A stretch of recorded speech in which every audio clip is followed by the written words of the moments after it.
Hello dear students, आज के इस लेक्चर में हम कंटिन्यू करेंगे। कंप्यूटर ग्राफिक्स सब्जेक्ट कोड है BCS 053 का यूनिट 4 का कंप्लीट वन शॉट लेक्चर। देखो आज के इस लेक्चर में कर्व एंड सरफेस, ये जो यूनिट है कंप्यूटर ग्राफिक्स का यूनिट 4 कंप्लीट फिनिश होगा इस वन शॉट के अंदर। कोई भी टॉपिक आपका यहाँ पे छूटेगा नहीं। जितने टॉपिक्स आपको सिलेबस में दिए हैं ऑल टॉपिक्स इस लेक्चर में कवर है, plus all PYQs, all important numerical जो इस पर्टिकुलर यूनिट से एग्जाम में पूछे गए सारा कुछ कवर किया हूं। ठीक है, और पहली चीज मैं आपको बता दूं, unit first, unit second and unit third, ये तीनों यूनिट ऑलरेडी चैनल पे अपलोडेड। अगर आप फर्स्ट टाइम वीडियो को देख रहे हो तो जाके प्लेलिस्ट को एक्सेस करो, तीनों यूनिट कंप्लीट करो। इजी लैंग्वेज में सारी चीजें आपको समझ में आएगी। 100% मैं आपको गारंटी बार बार देता हूँ स्टार्ट करने से पहले, क्योंकि काफी ईजी लैंग्वेज में मैंने नोट्स बनाए हैं जिससे आपको समझ में आए। ठीक है, क्रैमिंग नहीं करना है क्योंकि कुछ भी याद नहीं रहेगा इन एग्जाम। आपको पता है कंसेप्ट जो समझे हो उसी को अपने इजी लैंग्वेज में लिखना होता है, you know very well. Okay, so ये सारी चीजें हैं। कर्व एंड सरफेस, चलो ये वाली यूनिट आज फिनिश करते हैं और इसमें जितने टॉपिक सिलेबस में दिए हैं 100% टॉपिक कवर होगा, कुछ भी टॉपिक छूटेगा नहीं। ठीक है, और यहाँ पे मैं अगर आपको ओवरऑल ओवरव्यू दूं इस यूनिट में, अगर आप खाली इसमें अगर जैसे कि आप कुछ टॉपिक चाहते हैं कि मैं इसमें कुछ ही टॉपिक पढ़ना चाहता हूँ, आप खाली जो ये कर्व आप देख रहे हो, विजियर कर्व जो देख रहे हो, इसे अगर आप खाली कंप्लीट कर ले तो इसी से आपको 7 मार्क्स के न्यूमेरिकल्स मिलेंगे। क्वेश्चंस इसी से पूछे जाते हैं। रिपीटेड टाइम मैं बता रहा हूँ, ओवरऑल यूनिट मैं पूरा फिनिश कराऊंगा। ठीक है, हर एक टॉपिक कवर होगा, बाकी इंपॉर्टेंट मैंने बताया इस यूनिट से। और 5 यूनिट कंप्लीट करने के बाद मैं इंपॉर्टेंट क्वेश्चन भी आपको साइड से बताऊंगा। तो चलो अभी फिलहाल यहाँ पे कर्व एंड सरफेस यूनिट पहले स्टार्ट करते हैं, फर्दर हम देखते रहेंगे जो भी यहाँ पे इन्फॉर्मेशन होती है। तो यहाँ पे स्टार्ट करने से पहले एक छोटी सी रिक्वेस्ट है आप सभी से।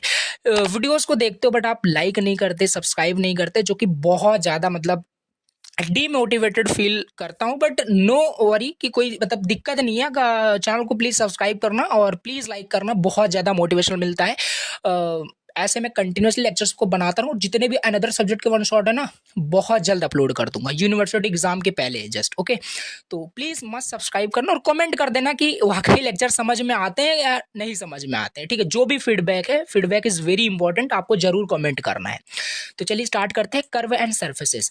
और एक इंपॉर्टेंट चीज और, unit first, unit second, unit third के नोट्स कहाँ पे हैं? बहुत लोग मैसेज करते हैं, तो व्हाट्सएप ग्रुप पे मैं पर्सनली शेयर कर देता हूँ। व्हाट्सएप ग्रुप को ज्वाइन नहीं किए हो तो प्लीज ज्वाइन कर लो। There are thousands of students have already joined our WhatsApp group. तो वहाँ पे पर्सनली जो भी आपको रिलेटेड टू योर सब्जेक्ट जो भी डाउट्स होता है वहाँ पे आप पूछ सकते हो। एंड कुछ भी नोट्स चाहिए मैसेज ड्रॉप करो, इतने स्टूडेंट्स हैं, कोई ना कोई जरूर आपको सेंड कर देता है।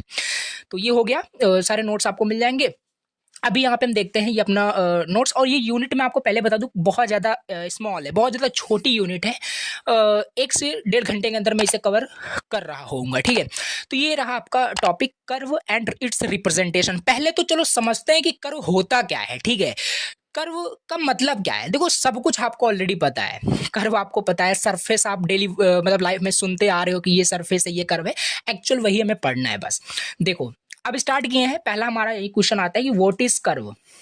Okay, so what is curve. देखो मैं इसको थ्योरी भी पढ़ूंगा, इजी लैंग्वेज में लिखा है, पहले तो मैं समझा दूं। देखो कर्व का सिंपल मतलब है, आप इमेजिन कर रहे होंगे कुछ इस तरीके से, जैसे मैं कर्व बोलता हूँ समझ में आ रहा होगा कि हाँ ये कर्व है, ये इस तरीके से जो कर्व बना रहता है, ये वेव टाइप का ये कर्व माइंड में आ रहा होगा। जब भी मैं कर्व वर्ड को बोल रहा हूँ, प्रोनाउंस कर रहा हूँ, तो ये कुछ इमेजिन होकर आ जाता है माइंड के अंदर। ठीक है, तो यही होता है सिंपल, जो इमेजिन कर रहे हो वही चीज है। मतलब इसका मैं डिफाइन करने जा रहा हूं। देखो होता क्या है, एक पॉइंट से, स्टार्टिंग पॉइंट से, मतलब एक स्टार्टिंग पॉइंट है, इस पॉइंट से लेकर के अगर आप कंटिन्यूअसली मैनर में, ध्यान देना जो बोल रहा हूं, कंटिन्यूअसली मैनर में अगर कुछ भी चीज आप ड्रॉ करते हो तो वो एक कर्व कहलाती है। लाइक मैं यहाँ देखो कंटिन्यूअसली मैनर में कुछ भी ड्रॉ कर रहा हूँ, देखो यहाँ स्क्रीन पे कुछ भी ड्रॉ कर रहा हूँ, ऐसा ही नहीं कि ऊपर नीचे, मतलब कुछ भी ड्रॉ कर रहा हूँ। ये देखो, ये हाँ एक कर्व है, ये हाँ एक कर्व है। ठीक है, अभी बताता हूँ।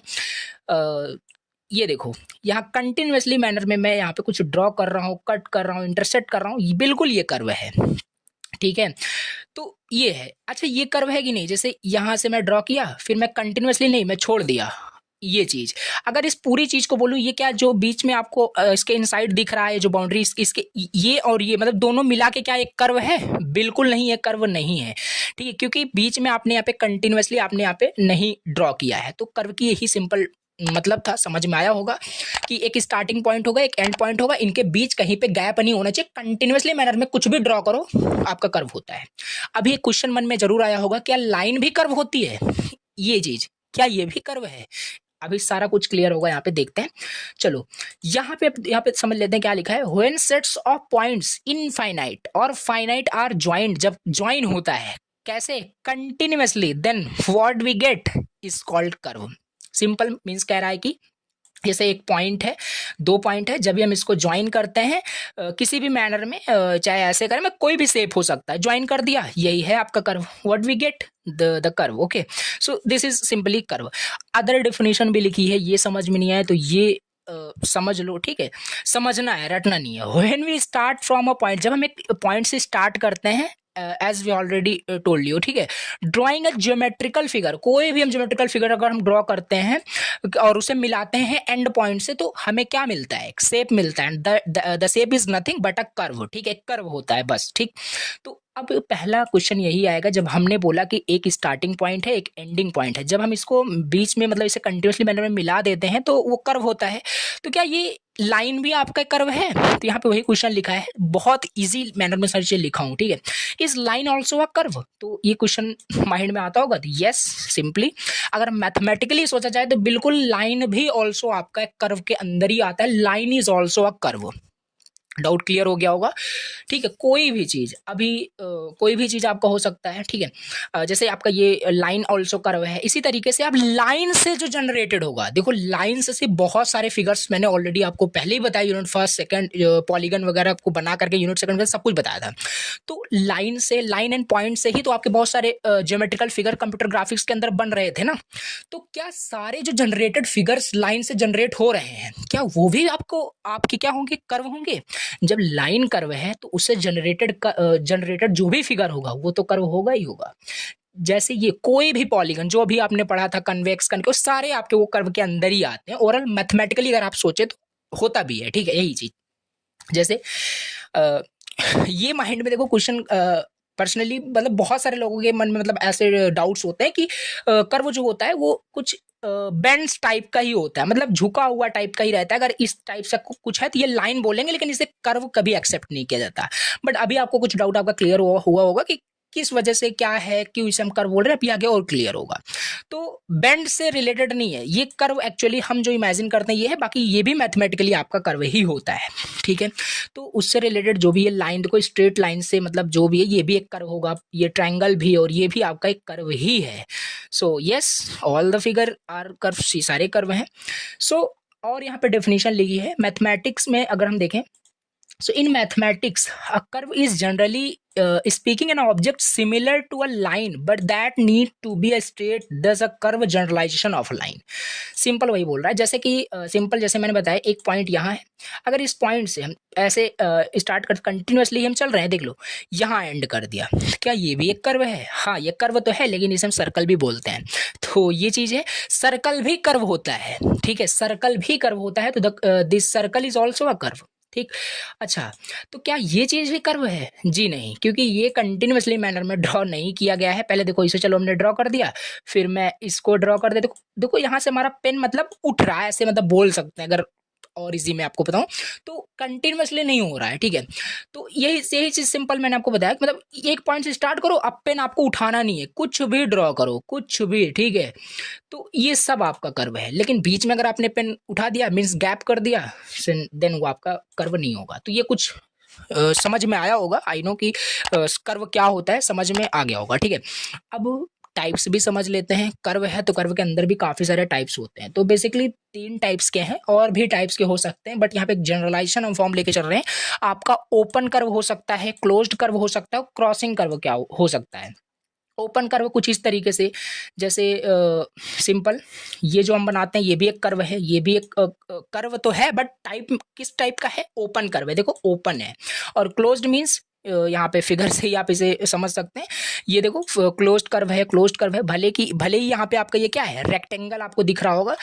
ऑल्सो जब लाइन से जितने भी आपके फिगर जनरेट हो रहे हैं लाइन से मिल करके, वो सारे आपके कर्व होंगे, ये ऑलरेडी मैंने बताया, ठीक है। तो वही चीज़ है, क्लोज्ड कर्व आपको समझ में आ गया होगा। क्रॉसिंग कर्व मीन्स कि यहाँ पे वही सेम इंटरसेक्ट कर रहे होंगे, सिंपल एक पॉइंट से हमने स्टार्ट किया और ये देखो क्रॉस कर दिया है, दिस इज कॉल्ड यहाँ पे आपका क्रॉसिंग कर्व, ये आपका क्रॉस कर गया, तो ये क्रॉसिंग कर्व हो गया। 3 टाइप्स के यहाँ पे है, बेसिक है, कुछ यहाँ पे ज़्यादा नहीं। अब यहाँ पे हम समझते हैं कि एक्चुअली हम कैसे रिप्रेजेंट करेंगे। चलो ठीक है, हम तो बोल रहे हैं कि हाँ एक पॉइंट यहाँ है और एक पॉइंट यहाँ है, सॉरी एक पॉइंट स्टार्टिंग पॉइंट है और यहाँ से हम ऐसे ड्रॉ करते जा रहे हैं, बट एक्चुअली ये कंप्यूटर में कैसे होगा? क्या कंप्यूटर भी ऐसा कुछ करेगा? नहीं। तो कंप्यूटर में रिप्रेजेंट करने के कुछ तरीके होते हैं, कुछ फॉर्म्स होते हैं, वो सब हमें कंप्लीट करना है। तो कंप्यूटर में ये कैसे रिप्रेजेंट किया जाएगा, सो ये हमें देखना है। How do we represent a curve in the computer system? ठीक है, कंप्यूटर ग्राफिक्स पढ़ रहे हैं तो वो सिंपल चीज़ है, किस तरीके से वो रिप्रेजेंट होता है, कितने फॉर्म्स होते हैं रिप्रेजेंटेशन के, ये इंपॉर्टेंट है, ये एग्जाम में आया हुआ क्वेश्चन है, curve and its representation, important question है, ठीक है। अब यहाँ पे हम देखते हैं, curve can be represented mathematically using equation और visually by connecting points. Basically देखो 3 रिप्रेजेंटेशन होते हैं, 3 तरीके से हम कर्व को रिप्रेजेंट कर सकते हैं। पहला एक्सप्लिसिट रिप्रेजेंटेशन, दूसरा इम्प्लिसिट रिप्रेजेंटेशन, तीसरा होता है पैरामेट्रिक इक्वेशन का यूज करके। तीनों बहुत ईजी हैं, कुछ नहीं है। एक्सप्लिसिट रिप्रेजेंटेशन में आपको क्या यहाँ पे है, एक जनरलाइज्ड एक आपका एक डायरेक्ट इक्वेशन होता है, उस इक्वेशन में आप वैल्यू पुट करके एक कर्व को ड्रॉ कर सकते हैं। जैसे द कर्व इज, मतलब एक्सप्लिसिट रिप्रेजेंटेशन में क्या क्या है कि कर्व को हम डिफाइन कर सकते हैं डायरेक्ट इक्वेशन का यूज करके, जैसे y is equal to f x, simple explicit representation हो जाएगा। जैसे अभी जस्ट मैंने आपको बताया था ना कि क्या है, आपका जो लाइन होता है, line is also a curve, तो लाइन का जो जनरल इक्वेशन क्या होता है ऑलरेडी पता है, एम एक्स प्लस सी, तो ये होता है, तो ये sorry M x plus C, तो this is also F x, okay. तो ये है, तो line is also a curve, यहाँ पे आपका प्रूफ हो गया। तो ये मतलब एक्सप्लिसिट रिप्रेजेंटेशन है आपका कर्व का। तो वाई अगर एफ एक्स की जगह आप एक्स स्क्वायर भी रखें तो ये एक आपका पैराबोला का रिप्रेजेंटेशन हो जाएगा, and parabola is also a curve, okay. तो ये सिंपल आपका कुछ रिप्रेजेंटेशन है, और इसका एक्सप्लिसिट रिप्रेजेंटेशन का लिमिटेशन भी देख लेते हैं। लिमिटेशन क्या है कि इसे हम this only works for curve that can be represented as a single function of x. हाँ, ये only a single function of x पे डिपेंड करता है, यानी मल्टीपल वैल्यू वाई की नहीं होती है इसमें। वाई की जो भी वैल्यू होगी ना वो सिंगल होगी, ये कह रहा है, y की मल्टीपल वैल्यू नहीं होगा। अभी हम इम्प्लिसिट कवर करेंगे तो समझ में दोनों अच्छे से आएगा। एक्सप्लिसिट में बस इतना याद रखना है, ये कुछ फॉर्मूला होता है, इस पे हम y की जो भी वैल्यू रखेंगे, लाइक एक्स स्क्वायर, ये एग्जांपल राइट कर सकते हो, parabola also representation of a curve, तो ये हो जाएगा। या यहाँ पे आप कुछ भी रख सकते हैं, लाइक लाइन की इक्वेशन रख सकते हैं, तो वो आपका एक एक्सप्लिसिट रिप्रेजेंटेशन हो जाएगा। और कैसे आपका एक कर्व आपका मतलब क्रिएट हो रहा है, ये सब अभी आगे हम कवर करें। ये सब रिप्रेजेंटेशन पहले हम कवर करते हैं कि क्या एक्चुअली रिप्रेजेंट कैसे करते हैं। अब दूसरा हमारे पास है, लिमिटेशन हमने देख लिया, दूसरा हमारे पास है यहाँ पे इम्प्लिसिट रिप्रेजेंटेशन। दूसरा क्या है, इम्प्लिसिट रिप्रेजेंटेशन, और इसमें क्या होता है कि जो कर्व डिफाइन होता है, इसमें भी एक इक्वेशन आपका है, इसका अपना है, जिस that relates x and y such as, जैसे कि f of x and y equal 0, ये कुछ है। ये तो आपको देखो थोड़ा बहुत तो ये समझना पड़ेगा कि इसका डायरेक्ट इक्वेशन एक्सप्लिसिट का क्या था और इम्प्लिसिट का क्या डायरेक्ट इक्वेशन था, ये तो जस्ट याद हो जाएगा, ठीक है। तो ये इम्प्लिसिट रिप्रेजेंटेशन का क्या होगा, f of x y is equal to 0, ठीक, इतना हुआ। अब देखो मैंने क्या बताया था, y की यहाँ पे मल्टीपल वैल्यू नहीं निकलती, y की एक सिंगल वैल्यू, यहाँ पे वही बोल रहा है कि this only works for the curve that can be represented as a single function of x। But now यहाँ पे देखो, अ सर्कल, जैसे यहाँ पे एफ ऑफ एक्स वाई जो कि आपके एक्स एंड वाई दो वेरिएबल पे डिपेंड कर रहे हैं, तो कैन बी रिप्रेजेंटेड है, जैसे कि यहाँ पे अगर हम सर्कल का यहाँ पे इक्वेशन देखें तो सर्कल का इक्वेशन क्या होता है, x square plus y square is equal to r square, या आप आर को लेफ्ट हैंड साइड कर सकते हो, तो ये आपका सर्कल का इक्वेशन होगा, where r is the radius, ये हो गया, ठीक है। तो ये आपका रिप्रेजेंटेशन हो जाएगा किसका, इम्प्लिसिट रिप्रेजेंटेशन का। अब इसे फर्दर इसमें वैल्यूज पुट करके आप सॉल्व कर सकते हैं, देख सकते हैं। देखो अभी थोड़ा बहुत आपको कंफ्यूजन में भी क्रिएट हो सकता है कि क्या चीज़ यहाँ पे कैसे हो, कुछ भी यहाँ पे आपको कंफ्यूजन क्रिएट नहीं करना है। आगे भी जस्ट इसका जब न्यूमेरिकल हम करेंगे तो और ज़्यादा क्लियर होगा, इसमें कुछ भी नहीं है, ठीक है। तो बेसिकली हमने देखो क्या क्या देखा यहाँ पे। एक्सप्लिसिट रिप्रेजेंटेशन में ये y equal to f x याद रखना है, इसमें f of x y equal 0 आपको याद रखना है। तो सर्कल का एग्जाम्पल यहाँ पे आप राइट कर सकते हैं। एडवांटेज इसका देखते हैं। तो इम्प्लिसिट रिप्रेजेंटेशन का एडवांटेज जो होता है ना, this can represent more complex shape. ये जो भी कॉम्प्लेक्स शेप होते हैं ना, वो आपके जैसे सर्कल, इलिप्सिस, ये जैसे जो कॉम्प्लेक्स शेप होते हैं, ये इम्प्लिसिट रिप्रेजेंटेशन से हम एक कर्व को रिप्रेजेंट कर सकते हैं, ठीक है। अब तीसरा हमारा जो इम्पोर्टेंट है, ये आपको बहुत अच्छे से समझना पड़ेगा, ठीक है, जो भी आगे के कर्व हैं उसको समझने के लिए। तो यहाँ पे हमारे पास है पैरामेट्रिक रिप्रेजेंटेशन। क्या है तीसरा हमारे पास होता है पैरामेट्रिक इक्वेशन का यूज करके, या पैरामेट्रिक रिप्रेजेंटेशन बोलिए, ठीक है। अब पैरामेट्रिक रिप्रेजेंटेशन क्या होता है, इसमें भी हमारे पास the curve is defined using some parameter. अब हम कर्व को डिफाइन करेंगे, मतलब ड्रॉ करेंगे यूजिंग सम पैरामीटर। जैसे कि देखो पहली चीज, एक सेकंड देखो बताता हूँ यहाँ पे, एक सेकंड। अच्छा यहाँ पे देखो ये जो y है, अच्छा y किस पे डिपेंड कर रहा है, पहले ये तो पता होना चाहिए। देखो ये तो आपको ऑलरेडी पता होगा कि इस साइड का जो भी आपके वेरिएबल होते हैं ये आपके क्या होते हैं, इंडिपेंडेंट वेरिएबल होते हैं। इस साइड के जो भी वेरिएबल होते हैं वो डिपेंडेंट वेरिएबल होते हैं, ठीक है। तो डिपेंडेंट इंडिपेंडेंट पता होगा आपको।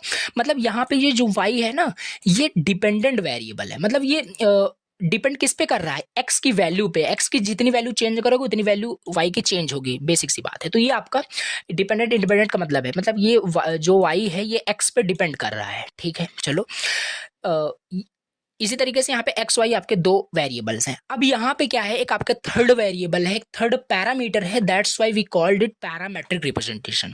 हम इसमें कर्व को डिफाइन करते हैं, ड्रॉ करते हैं एक अनदर पैरामीटर, थर्ड पैरामीटर का यूज करके। यूजुअली उसे हम टी से रिप्रेजेंट करते हैं for both x and y के लिए, ठीक है। अगर 2D स्पेस में देख रहे हो तो एक्स एंड वाई, अगर 3D स्पेस में देख रहे हो तो एक जेड भी आपका वहाँ पे फॉर द डेप्थ आता है। तो बेसिकली ये आपका पैरामीटर रिप्रेजेंटेशन होता है, जिसमें कि हम थर्ड कुछ अनदर पैरामीटर का यूज करके हम रिप्रेजेंट करते हैं कर्व को। जैसे x is equal to f of t हो जाएगा for the x and for the y इस तरीके से, फॉर द z अगर 3D में आप देख रहे हो तो, अदरवाइज 2D ही आपका एक्स वाई होगा। और t का क्या है, यहाँ पे जो t आप देख रहे हो, t is the parameter, that's why we called it parametric representation, ठीक है।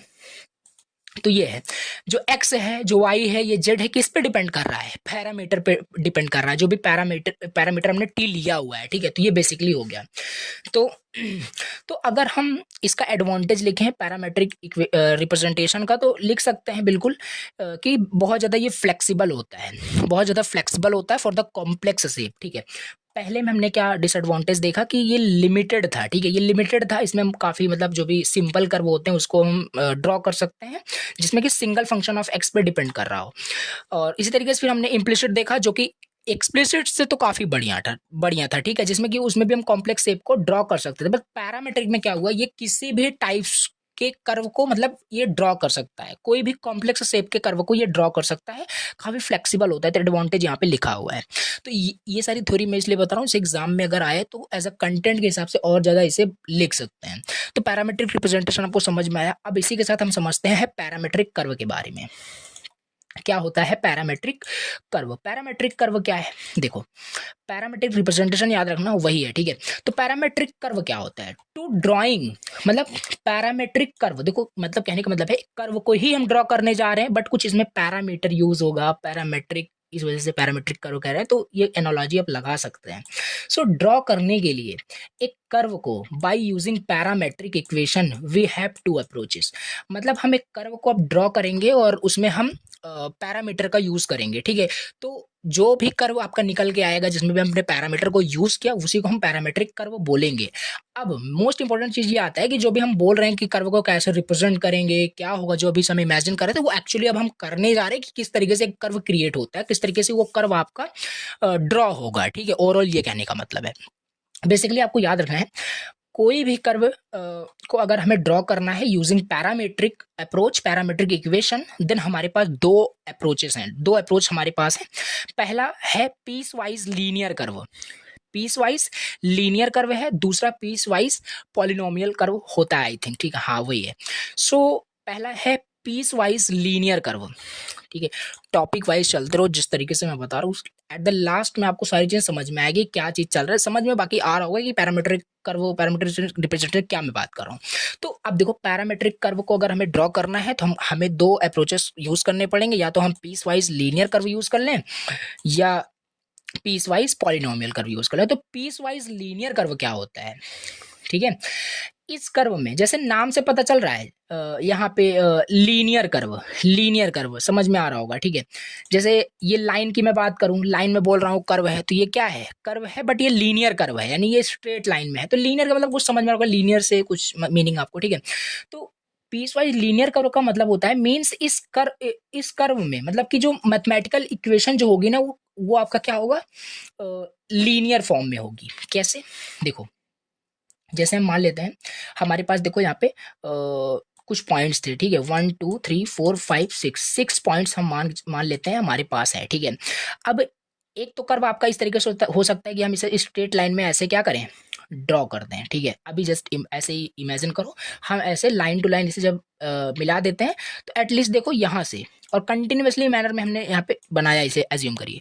तो ये जो भी कर्व आपको यहाँ पे मिली, ठीक है, तो ये आपका क्या है, पीस वाइज लीनियर कर्व है। कैसे पीस वाइज लीनियर कर्व क्यों है, क्योंकि इसमें ना मतलब ये जो भी आप लीनियर कर्व बनाओगे, पीस वाइज लीनियर कर्व बनाओगे, इस कर्व की जो भी आपकी मैथमेटिकल जो इक्वेशन होगी वो लीनियर फॉर्म में होगी। जैसे आप देख लीजिए एग्जांपल, जैसे ये देख लीजिए, अगर इतना ही पार्ट देखो आप, ठीक है, इतना ही पार्ट देखो तो इतने पार्ट का आप क्या इक्वेशन नहीं लिख सकते। ये तो लाइन की इक्वेशन है, y is equal to mx plus C, तो ये तो आपका इक्वेशन वही लीनियर फॉर्म में तो हुई। तो वही बोल रहा है कि जो भी ये पीस वाइज लीनियर कर्व होता है, और लीनियर कर्व का मतलब यही है कि बस स्ट्रेट लाइन में ऐसे होना चाहिए। ऑल्सो ये भी एक कर्व है, मैंने ऑलरेडी बताया है, स्टार्टिंग पॉइंट एंड पॉइंट है, बीच में कंटिन्यूअस यहाँ पे हम ड्रॉ कर रहे हैं, तो ये भी एक कर्व है। और ये कर्व किस टाइप का है, पीस वाइज लीनियर कर्व है, क्योंकि हर एक पीस वाइज ये बोल सकते हो जैसे इस पॉइंट से इस पॉइंट में एक पीस हो गया, फिर दो, तो ये पीस वाइज यही आपका इसका मीनिंग है।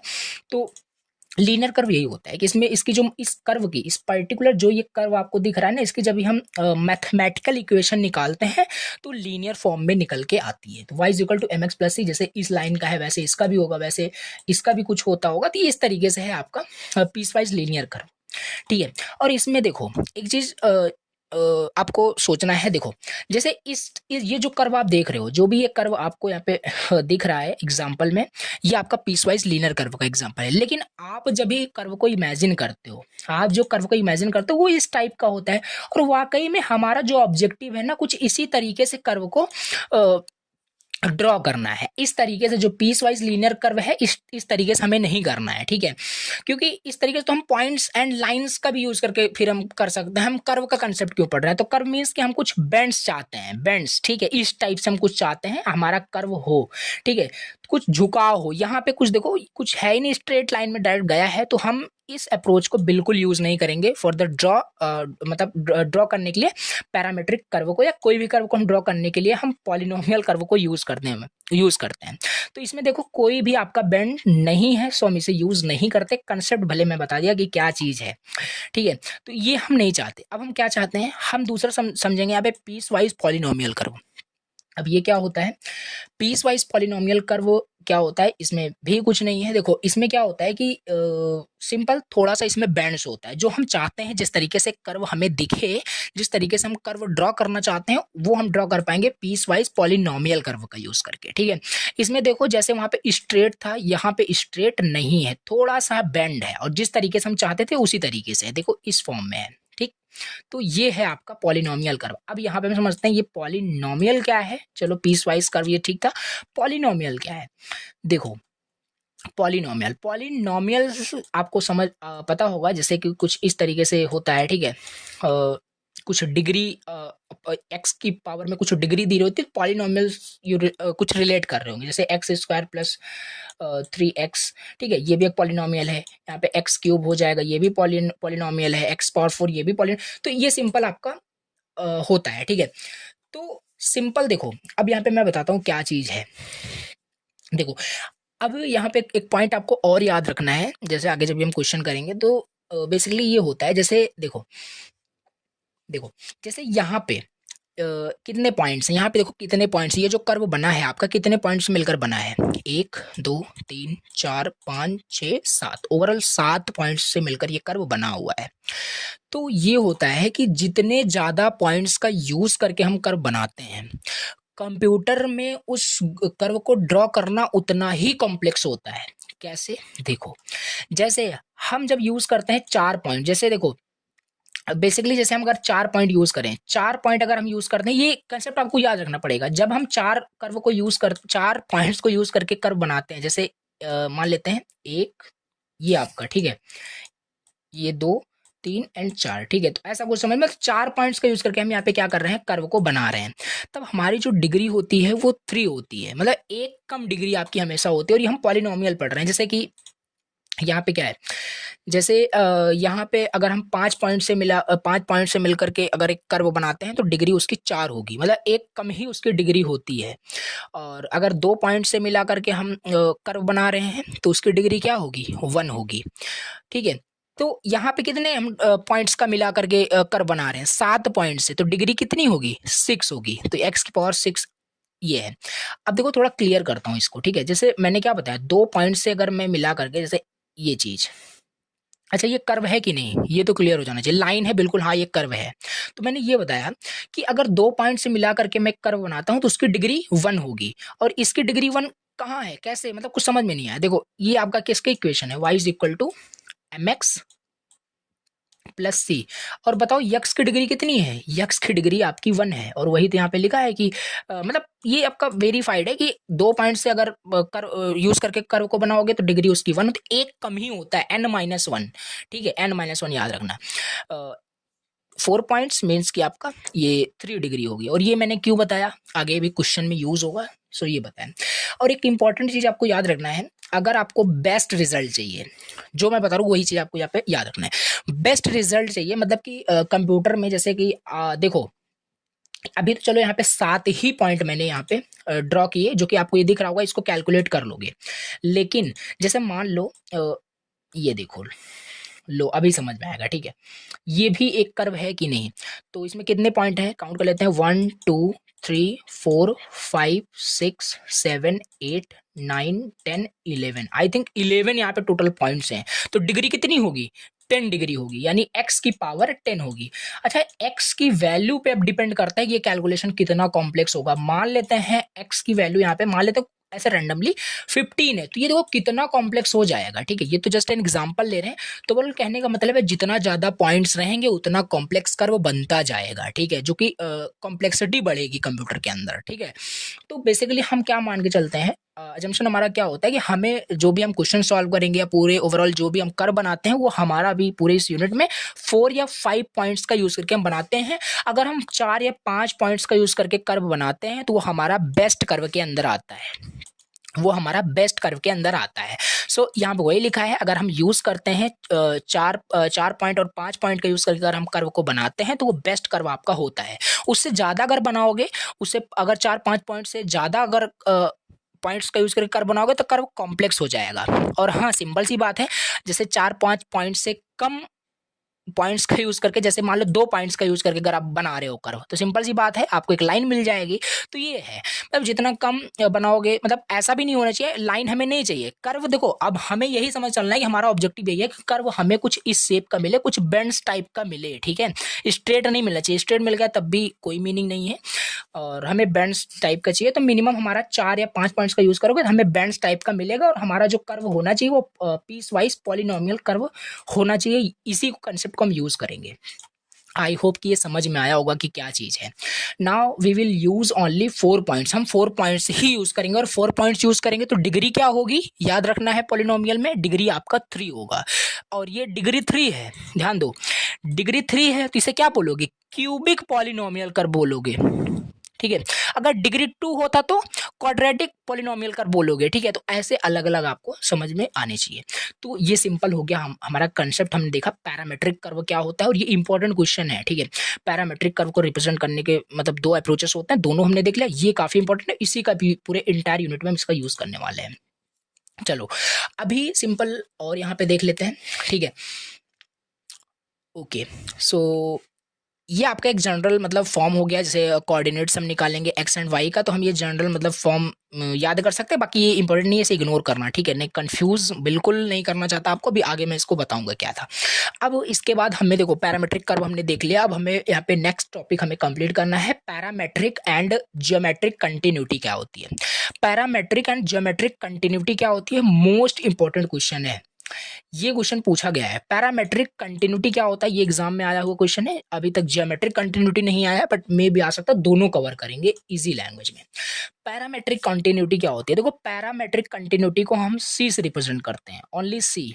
सी means parametric continuity in this term, ठीक। अब parametric continuity refers to how smooth, देखो पहली चीज चलो पैरामेट्रिक का तो मतलब क्लियर हो गया होगा अभी तक कि कुछ पैरामीटर होगा वहां पे, पैरामीटर इक्वेशन यूज हो रहे होंगे, ठीक है। बट एक कंटिन्यूटी का मतलब क्या है समझ में आपको ऑलरेडी आया होगा, मैंने शुरुआत में ही आपको बताया, कर्व को जब भी ड्रॉ करो तो कंटिन्यूअस मैनर में होना चाहिए, ठीक है। तो ये जो कंटिन्यूटी होती है, कंटिन्यूटी मतलब ये बताता है कि हमारा जो कर्व है कितना ज्यादा स्मूथ है, ठीक है। कंटिन्यूटी का मतलब सिंपल होता है कि कर्व जो है वो कितना ज्यादा यहाँ पे स्मूथ है। तो हाँ, हम कहाँ पे थे, हम पैरामेट्रिक कंटिन्यूटी पे थे, ठीक है। तो हम क्या समझ रहे थे, कंटिन्यूटी का मतलब, हाँ हम समझ रहे थे। पैरामेट्रिक का मतलब तो हमें समझ में आया कि पैरामेट्रिक का मतलब क्या होता है, कुछ पैरामीटर से रिलेटेड कुछ होगा। अब कंटिन्यूटी का मतलब क्या, देखो कंटिन्यूटी का मतलब है ये जैसे मैंने शुरुआत में आपको बताया कि जो भी कर्व होना चाहिए वो कंटिन्यूअस मैनर में होना चाहिए। तो ये कंटिन्यूटी यही बताता है कि जो कर्व है वो कितना ज्यादा कंटिन्यूअस है, कितना ज्यादा स्मूथ है, ठीक है। स्मूथनेस ऑफ द कर्व, ये आपका कंटिन्यूटी से कुछ मतलब है, ठीक है। तो ये दोनों वर्ड हमने समझ लिया कंटिन्यूटी क्या है, तो अब इसको दोनों मिला करके डिफाइन कर देना हो गया आपका। Parametric continuity refers to how smooth a parametric curve, कि जो भी पैरामेट्रिक कर्व अभी आपने ऊपर बना के देखा, ठीक है, तो वो कितना स्मूथ है, ये आपका यही बताता है पैरामेट्रिक कंटिन्यूटी। और ये बेस्ड होता है how its parameter behaves across the curve, और इसके पैरामीटर पे बेस्ड मतलब सारी चीजें होती है कि कितना वो स्मूथ होगा। Parametric continuity refers to how smooth a parametric curve is based on how its parameter behaves across the curve. ये सिंपल मतलब हो गया, पैरामेट्रिक कंटिन्यूटी का रिप्रेजेंट करते हैं सी से। इसके बाद यहाँ पे अगेन है, जैसे कि when we join two piecewise polynomial parametric curve, so how to specify the smoothness of the curve। जैसे दो पॉलिनोमियल कर्व को अगर हम ज्वाइन करें, जैसे देखो पॉलिनोमियल कर्व क्लियर हो गया होगा कि उसमें बैंड्स होंगे, ठीक है। तो यहाँ पे कुछ इस तरीके, जैसे मान लेते हैं ये एक कर्व है और मान लेते हैं ये एक कर्व है, ठीक है। सिंपल एक कर्व तो है, इसका स्टार्टिंग पॉइंट ये है, एंडिंग पॉइंट ये है, स्टार्टिंग पॉइंट इसका ये है, एंडिंग पॉइंट, ये दोनों कर्व हैं, ठीक है। अब जब भी हम इन दोनों, और ये दोनों कर्व किस टाइप के हैं, बार बार बोल रहा हूँ याद रखना, पीस वाइज पॉलिनोमियल कर्व है।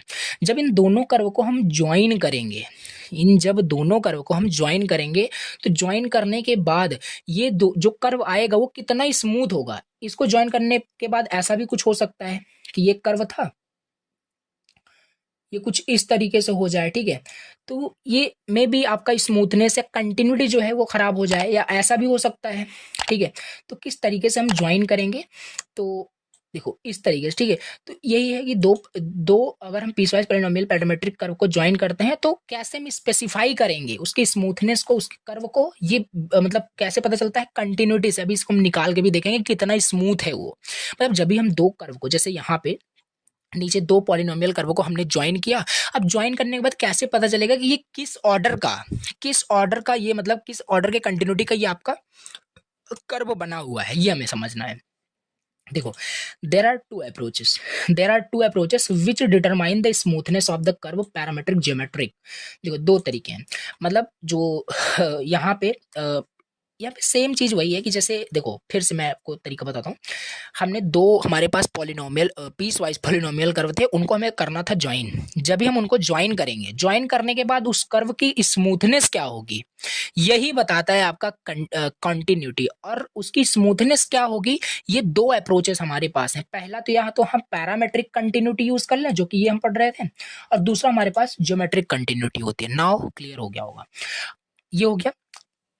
अब हम समझते हैं पैरामीट्रिक कंटिन्यूटी। हम समझ रहे थे पैरामीट्रिक कंटिन्यूटी वही हमारा मतलब बताता है क्या स्मूथनेस, ये देख लिया।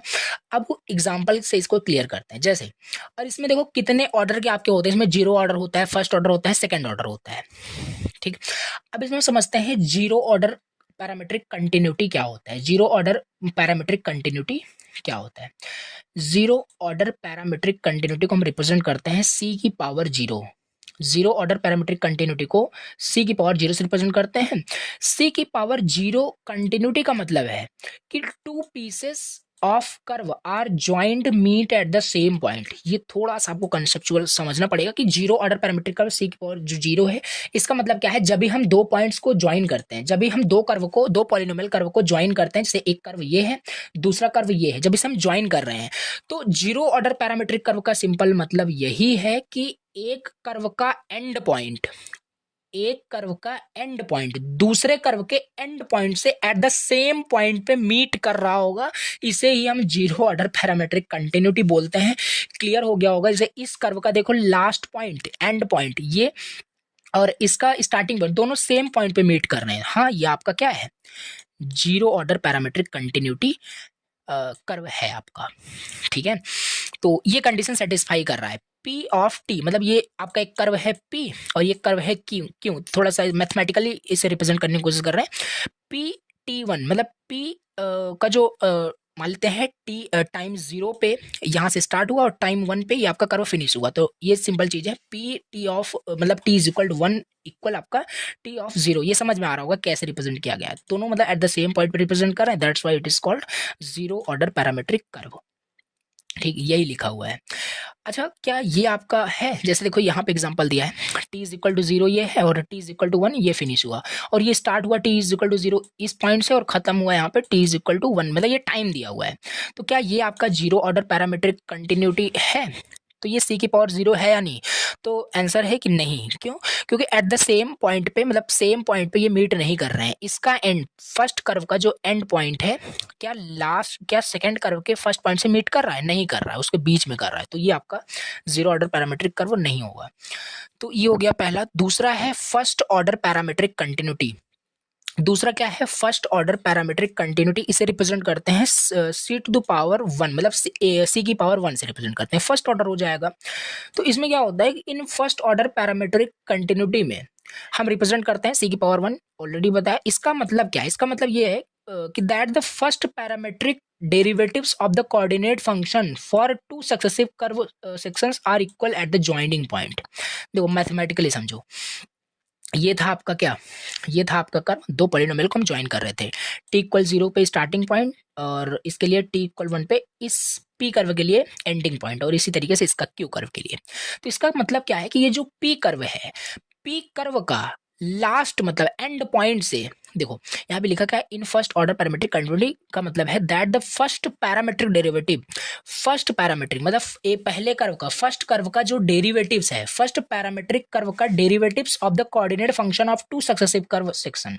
जैसे ये कंडीशन सेटिस्फाई होना चाहिए। ओवरऑल कहने का मतलब है, मतलब इस कर्व का t इक्वल 1 पे हम डेरिवेटिव ले रहे हों, इस पे हम डेरिवेटिव ले रहे हों और वो इक्वल हो q t ऑफ 0 पे। सेम कंडीशन है, देखो दोनों सेम कंडीशन है, बस इसका आप डेरिवेटिव ले लेना है, ठीक है, इसका डेरिवेटिव ले लेना है, बस इसका डेरिवेटिव ले लेंगे और इक्वल कर देंगे। अगर ये इक्वल हुआ देन ये आपका फर्स्ट ऑर्डर पैरामीट्रिक क्या होगा, कर्व होगा आपका, ठीक है। तो ये चीज है, ठीक। अब दूसरा हमारे पास क्या है, second order parametric continuity. Second order parametric continuity represent किस तरीके से करेंगे, सी की पावर 2 में। ये क्या है, इसका भी कुछ मैथमेटिकल यहाँ पे टर्म दिया है। अगर ये इक्वल इस तरीके से होगा देन ये आपका सी टू द पावर मतलब 2 में आपका ये होगा, अदरवाइज नहीं होगा। मतलब सेकंड ऑर्डर पैरामीट्रिक कर्व होगा, कंटिन्यूटी होगा, नहीं तो नहीं होगा। जैसे इसका डेरिवेटिव वही सेम चीज है, अगेन वही सेम चीज है, ये चीज इसका डेरिवेटिव और इसका, ठीक है, मतलब ये दोनों इक्वल हो और इसके साथ एक एंड, लॉजिकल एंड, दोनों ट्रू होनी चाहिए, ठीक है। और इसका सेकंड डेरिवेटिव भी अगर इक्वल है देन हम इसे बोलेंगे सेकंड ऑर्डर पैरामीट्रिक कंटिन्यूटी। तो ये देखो बहुत इजी है, बहुत इजी है। देखो इसमें हम पैरामीट्रिक कर्व मतलब पढ़ रहे थे स्मूथनेस चेक करने के लिए, इसमें कैसे पता चलेगा कि कितना स्मूथ है, किस ऑर्डर का है, ठीक है। तो ये सिंपल है। तो इसे अब जैसे यहाँ पे हमारे पास 3 थे, zero order, first order, second order. तो जीरो ऑर्डर के लिए क्या है कि जो फर्स्ट कर्व है, फर्स्ट कर्व का लास्ट पॉइंट, सेकंड कर्व का फर्स्ट पॉइंट, दोनों सेम पॉइंट पे हैं, then it is called zero order parametric continuity का है आपका। फर्स्ट ऑर्डर में क्या है कि उसका हम डेरिवेटिव ले लेते हैं, पी कर्व का मतलब लास्ट पॉइंट पे हम उसका डेरिवेटिव लेते हैं और उसका स्टार्टिंग पॉइंट पे हम डेरिवेटिव लेकर के दोनों को इक्वल कर देते हैं, देन वो आपका होगा। और इसमें आपका एंड एक कंडीशन और लग जाती है सेकंड डेरिवेटिव का। तो ये बेसिकली हमारा हो गया, ठीक है। अब इसके बाद हम देखते हैं नेक्स्ट जो स्मूथनेस पता करने का हमारे पास तरीका है, अप्रोचेस है, दैट इज जियोमेट्रिक कंटिन्यूटी। दूसरा हमारे पास क्या है, जियोमेट्रिक कंटिन्यूटी। रिप्रेजेंट किससे करते हैं, रिप्रेजेंट हम जी से करते हैं। किससे रिप्रेजेंट करते हैं, जी से रिप्रेजेंट करते हैं। तो बेसिकली है क्या, जियोमेट्रिक कंटिन्यूटी एक तरीका है, फिर से वही सेम चीज, how smoothly two curve segments connect based on their shapes rather than their parameter values. Parametric curve में क्या था, पैरामीट्रिक कर्व में सॉरी पैरामीट्रिक कंटिन्यूटी में पैरामीटर के बेसिस पे, पैरामीटर के बेसिस पे जो ये टाइम है, इसके बेसिस पे हम क्या किए थे। तो 1 मिनट कॉल आ गई थी, ठीक है। देखो यहाँ पे हम कहाँ पे थे कि मतलब देखो जो पैरामीट्रिक कंटिन्यूटी है इसमें क्या था कि पैरामीटर के बेसिस पे स्मूथनेस पता चल रहा था। अब जियोमेट्रिक कर्व में क्या है, देखो जैसे नाम सजेस्ट कर रहा है जियोमेट्रिक कंटिन्यूटी, ठीक है। अब कर्व का स्मूथनेस पता चलेगा कुछ जियोमेट्रिक जो उनके शेप है उसके बेसिस पे, ठीक है, रेदर देन की पैरामीटर वैल्यूज पे डिपेंड कर रहा है, नहीं। तो ये सिंपल हो गया, जियोमेट्रिक कंटिन्यूटी रिप्रेजेंटेशन जी से डिनोट करते हैं। और इसमें भी वही सेम 3 है हमारे पास। जीरो ऑर्डर के लिए क्या टर्म है वही सब जल्दी से देख लेते हैं। Zero order parameter, zero order geometric continuity G zero से रिप्रेजेंट करते हैं, सेम। और it is same as C की power 0। It means two curve sections must have the same coordinate position at the boundary point. ये same आपका condition उसी के जैसा है, ठीक है। तो ये जी की पावर 0 मतलब जीरो ऑर्डर जियोमेट्रिक कंटिन्यूटी का जो कंडीशन है वो आपका क्या है, जीरो ऑर्डर पैरामीट्रिक कंटिन्यूटी के इक्वल होता है। तो वही सेम कंडीशन लिखा है, कुछ भी डिफरेंट नहीं है। चलो फर्स्ट सेकंड हो गया, फर्स्ट ऑर्डर ज्योमेट्रिक कंटिन्यूटी जी की पावर 1 हो जाएगा।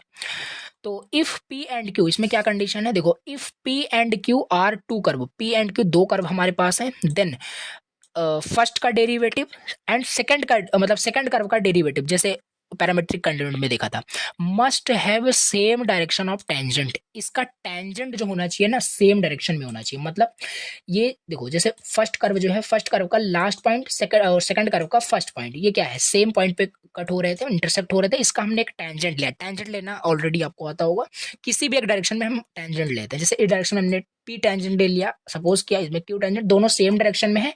It means first order continuity आपका ये फॉलो कर रहा है। तो ये कुछ आपका फिर से वही सेम दिया गया है, ठीक है। तो ये हो गया। अब सेकंड ऑर्डर ज्योमेट्रिक कंटिन्यूटी हम देखते हैं, जी की पावर 2। इसमें भी हमारे पास क्या है, वही सेम चीज। अब हम सेकंड डेरिवेटिव ले रहे हैं और कांस्टेंट्स देखो यहाँ पे एक बार ऊपर वाला मैं फिर से आपको समझा देता हूँ अच्छे से। जैसे इसका तो हमने, ये एक कर्व था, इसका तो हमने डेरिवेटिव लिया लास्ट पे, ठीक है, t is equal to 1 time पे। और सेकंड को हमने क्या किया था, मल्टीप्लाई किया कांस्टेंट से। कोई भी कांस्टेंट हो सकता है, उस कांस्टेंट को हमने मल्टीप्लाई किया सेकंड वाले मतलब जो भी कर्व था उसके हर एक वैल्यू से। हर एक उसके मतलब जो भी उसके वैल्यूज थे, लाइक एक्स वाई जेड जो भी कोऑर्डिनेट्स होते हैं वो चीज से, ठीक है। तो देखो अब इसी तरीके से सेकंड ऑर्डर ज्योमेट्रिक कंटिन्यूटी भी है, जी की पावर 2। सेकंड डेरिवेटिव ले लेंगे, मल्टीप्लाई करेंगे, ये आपका कंडीशन हो जाएगा इसके लिए। तो ये हो गया हमारे पास ज्योमेट्रिक कंटिन्यूटी। ये अभी तक तो एग्जाम में नहीं पूछा गया है। पैरामीट्रिक कंटिन्यूटी बार बार आता है, ये भी आ सकता है, इंपॉर्टेंट है दोनों। ये हो गया आपका कंप्लीट पैरामीट्रिक, जो किस तरीके से हम उसका क्या टॉपिक था आपका एक्चुअली, कि किस तरीके से हम उसका जो स्मूथनेस है चेक करते हैं, पैरामीट्रिक एंड ज्योमेट्रिक कंटिन्यूटी जो था ये टॉपिक। इसके बाद यहाँ पे नेक्स्ट जो टॉपिक है वो देख लेते हैं। नेक्स्ट यहाँ पे टॉपिक है स्प्लाइन का। एक बार सिलेबस को व्यू कर लेते हैं, सिलेबस पे हम कहाँ पे हैं, ठीक है। तो हम ये सारे मतलब ये यूनिट्स पढ़ रहे थे, इसके अंदर सारे टॉपिक्स हैं। तो ओवरऑल हम देखो पहले कर्व का सारा कंसेप्ट समझ रहे थे, अब कर्व में हम ये इस लाइन पे हैं, स्प्लाइन समझेंगे। मतलब सारा सिलेबस का टॉपिक कवर रहेगा, ऐसा नहीं कि सारे सिलेबस में सारा ईच बाई ईच सारे टॉपिक्स आपको मतलब मेंशन रहेंगे कि वही वही पढ़ना है, ऐसा नहीं। उसके इंटरनली भी काफ़ी सारे जो भी कंसेप्ट थे वो हमने समझ रखा है और ऑलरेडी वो सारे क्वेश्चन बहुत इंपॉर्टेंट थे। अब यहाँ पे हम स्प्लाइन का कंसेप्ट समझते हैं क्या होता है। तो ये हो गया स्प्लाइन क्या है।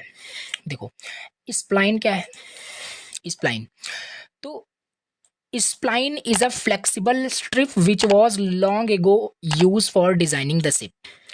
ठीक है।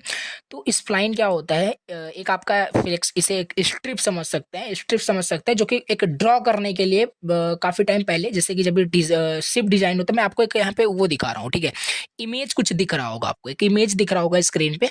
तो इसमें जो आप देख रहे हो ना किस तरीके से ड्रॉ किया जा रहा है, तो ये जो आपको इंडिकेट हो रहा है यही होता है आपका स्प्लाइन। तो एक फ्लेक्सिबल स्ट्रिप की तरह है जो यूज होता है, यूज हो रहा था पहले लॉन्ग टाइम एगो, कि मतलब फॉर डिजाइनिंग द शिप। तो ये स्प्लाइन था। अब हम थोड़ा समझते हैं स्प्लाइन का कंसेप्ट कहाँ से आया है। स्प्लाइन स्प्लाइन कर्व जो हम पढ़ने वाले हैं, ये कंसेप्ट उसी टर्म से आया हुआ है। तो स्प्लाइन कर्व क्या होता है, स्प्लाइन कर्व क्या है? A spline curve is a mathematical representation for which is easy to build an interface that will allow a user to design and control the shape of complex curves or surfaces. ये क्या है? Spline curve एक mathematical representation है जिसको use करके हम क्या कर सकते हैं, डिजाइन कर सकते हैं, कंट्रोल कर सकते हैं जो भी कॉम्प्लेक्स कर्व होते हैं, कॉम्प्लेक्स जो कर्व होते हैं, कॉम्प्लेक्स जो सरफेसेस होते हैं, उसको हम क्या कर सकते हैं, उनके शेप को हम क्या कर सकते हैं, कंट्रोल कर सकते हैं। ये होता है simple. Spline curve mathematically describe करता है with a piece wise cubic polynomial functions को। तो देखो ये सिंपल चीज है कि स्प्लाइन कर्व जो है ना वो डिस्क्राइब कर रहा है पीस वाइज, और ये चीज आपको पता है piece wise cubic polynomial function क्या होता है, ठीक है, जिसमें 4 आपके पॉइंट्स मिलकर के कोई कर्व बनते हैं, वो आपका क्यूबिक पॉलिनोमियल फंक्शन के अंदर आता है। बताया था आपको क्यूबिक, ठीक है, उसकी डिग्री 3 है।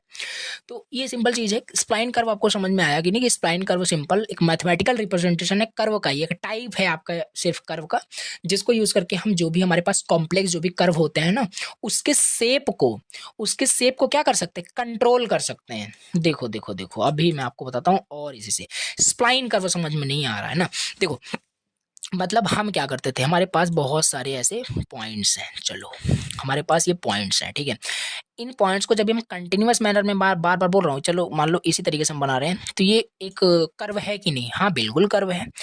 तो स्प्लाइन कंसेप्ट जो है, स्प्लाइन जो कर्व है, ये क्या करता है कि आपको ये मतलब तरीका देता है, मैथमेटिकल एक रिप्रेजेंटेशन है जिसको यूज करके ना हम इस शेप को, ये जो शेप अभी आपको इस तरीके से दिख रहा है ना, इसको हम कंट्रोल कर सकते हैं। जो इस तरीके से बना है ये इसका ये जो ये वाला पॉइंट है, इसे हम इस साइड शिफ्ट कर देंगे तो इसका शेप चेंज हो जाएगा कि नहीं। मान लो ये जो पॉइंट यहाँ है, इस पॉइंट को अगर हम यहाँ पे करते हैं और इस पॉइंट को हम क्या बोलते हैं, कंट्रोल पॉइंट बोलते हैं, अभी समझेंगे।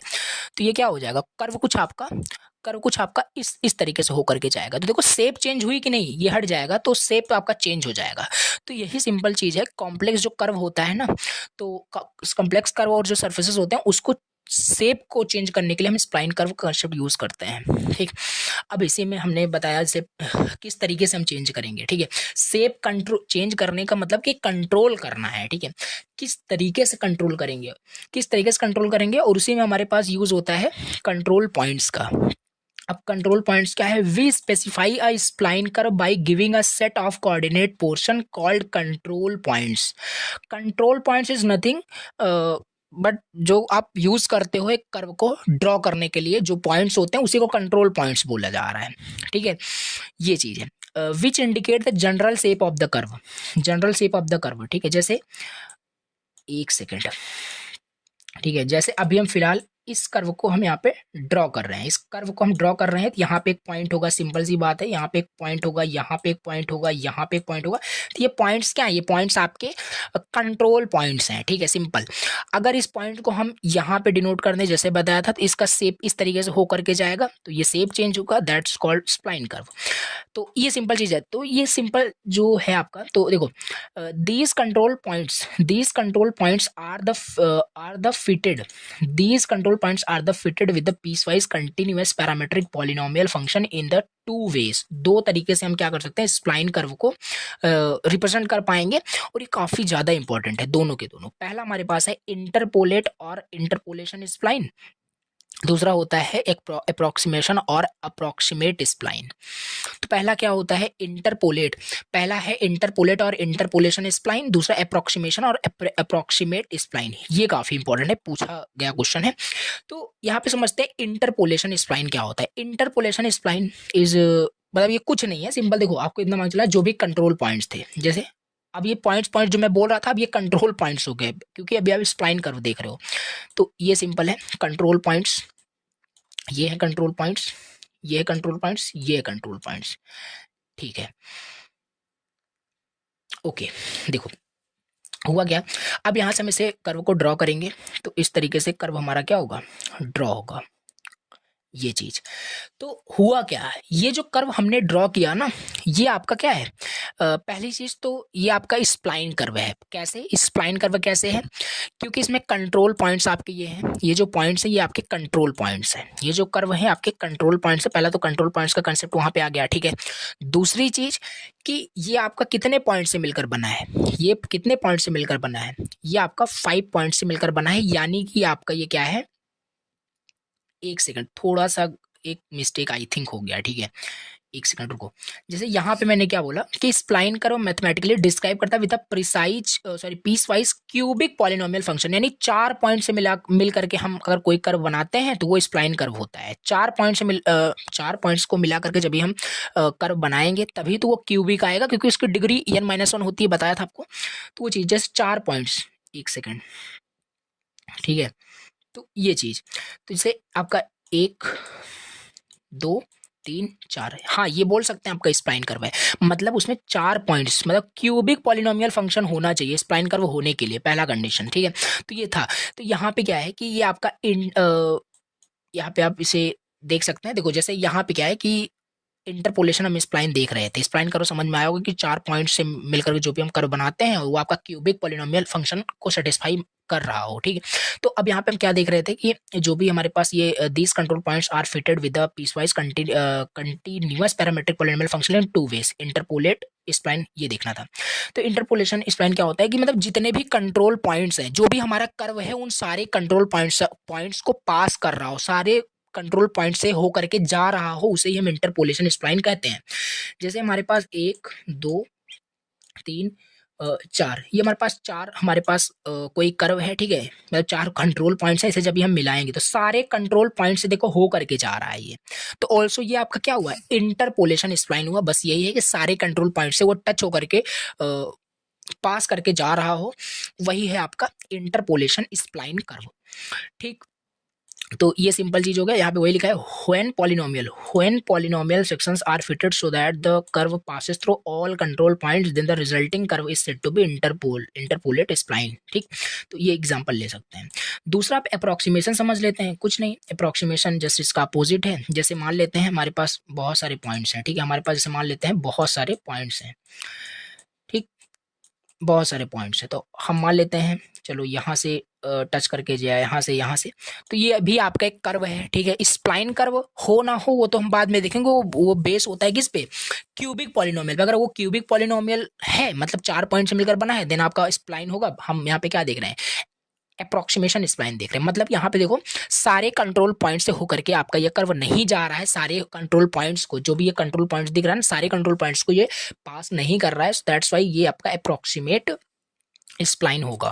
तो ये देख सकते हो example. So approximate curve are commonly used होता है डिजाइन टूल्स फॉर स्ट्रक्चर। ये सारी चीजें सिंपल है थ्योरी।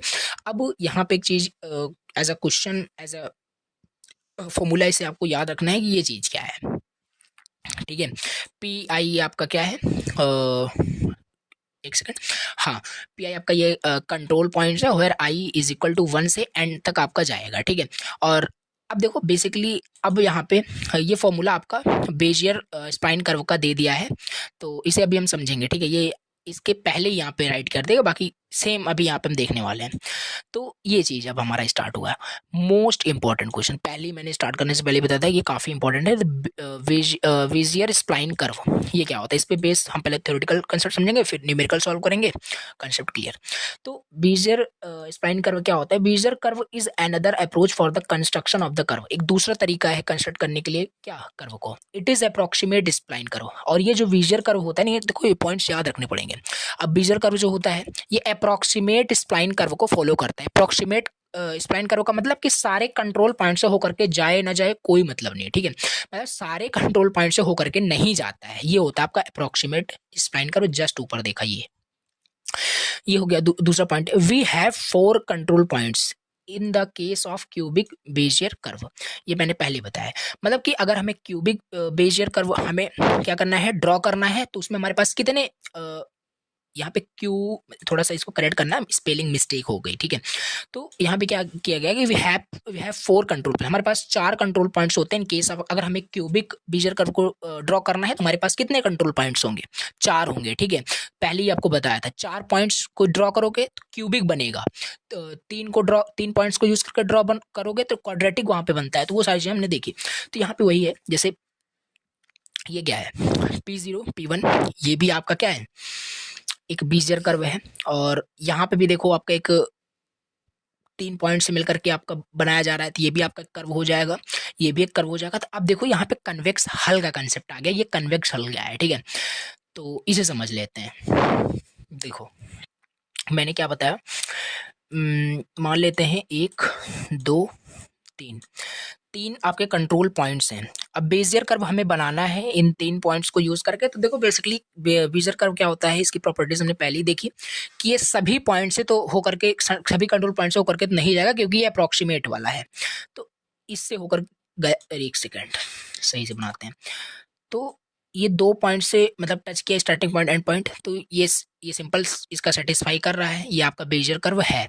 तो इसमें कन्वेक्स हल का मतलब ये है, ये इस पॉइंट जो ये आपका बनता है, ठीक है, ये आपका, एक सेकंड, ये चीज, ठीक है, ये हो गया आपका इसका कन्वेक्स हल। कन्वेक्स हल मतलब इस कन्वेक्स हल के अंदर ही सारे आपके कर्व मतलब बने हुए हैं, ठीक है, इसके अंदर ही तो है आपका सारा, इसके आउटसाइड थोड़ी ना जा रहा है। तो ये सिंबल आपका क्या होगा, कन्वेक्स हल, ठीक है। कन्वेक्स पॉलीगन से रिलेटेड है कि कन्वेक्स में सारे पॉइंट्स अंदर लाइज करते हैं, तो यहाँ पे सारे कर्व जो होते हैं अंदर ही लाई कर रहे हैं। तो ये सिंपल है। इसी तरीके से जैसे मान लेते हैं 1 2 और 3 4, इन 4 पॉइंट से मिलकर हमें मतलब एक बेजियर कर्व बनाना है, तो फिर से अप्रोक्सीमेट को फॉलो करेगा। तो ऐसा तो है नहीं कि सभी को ये टच करके जाएगा, तो वो सिंपल चीज है। तो ये सिंपल चीज, ठीक है। तो ये बन गया, 2 पॉइंट्स को ये टच नहीं किया, तो इसमें क्या होगा, इसमें क्या हो जाएगा, कन्वेक्सल कुछ नहीं, बस मतलब ऐसे डॉटेड करना पड़ेगा, सब अंदर ही होना चाहिए ऐसे, मतलब जो भी कर्व है वो अंदर है, और ये जो डॉटेड से होगा ये आपका कन्वेक्स हल होता है, यही, ठीक।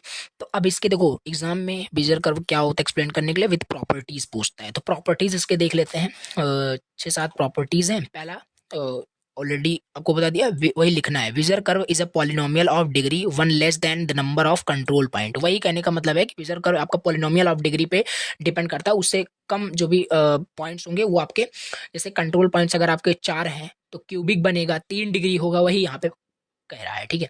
जैसे यहाँ पे 3 पॉइंट्स आपका कंट्रोल पॉइंट्स है, तो सिंपल सी बात है क्वाड्रेटिक कर्व बनेगा, आपका बेजियर कर्व बनेगा, यहाँ पे क्यूबिक बनेगा। इस तरीके से दूसरा हमारे पास है, Bezier curve always pass through the first and last point. और ये एक इंपॉर्टेंट आपका दूसरा प्रॉपर्टी है कि बेजियर कर्व जो होता है ऑलवेज पास करता है, हमेशा फर्स्ट एंड लास्ट पॉइंट से तो जरूर पास करेगा।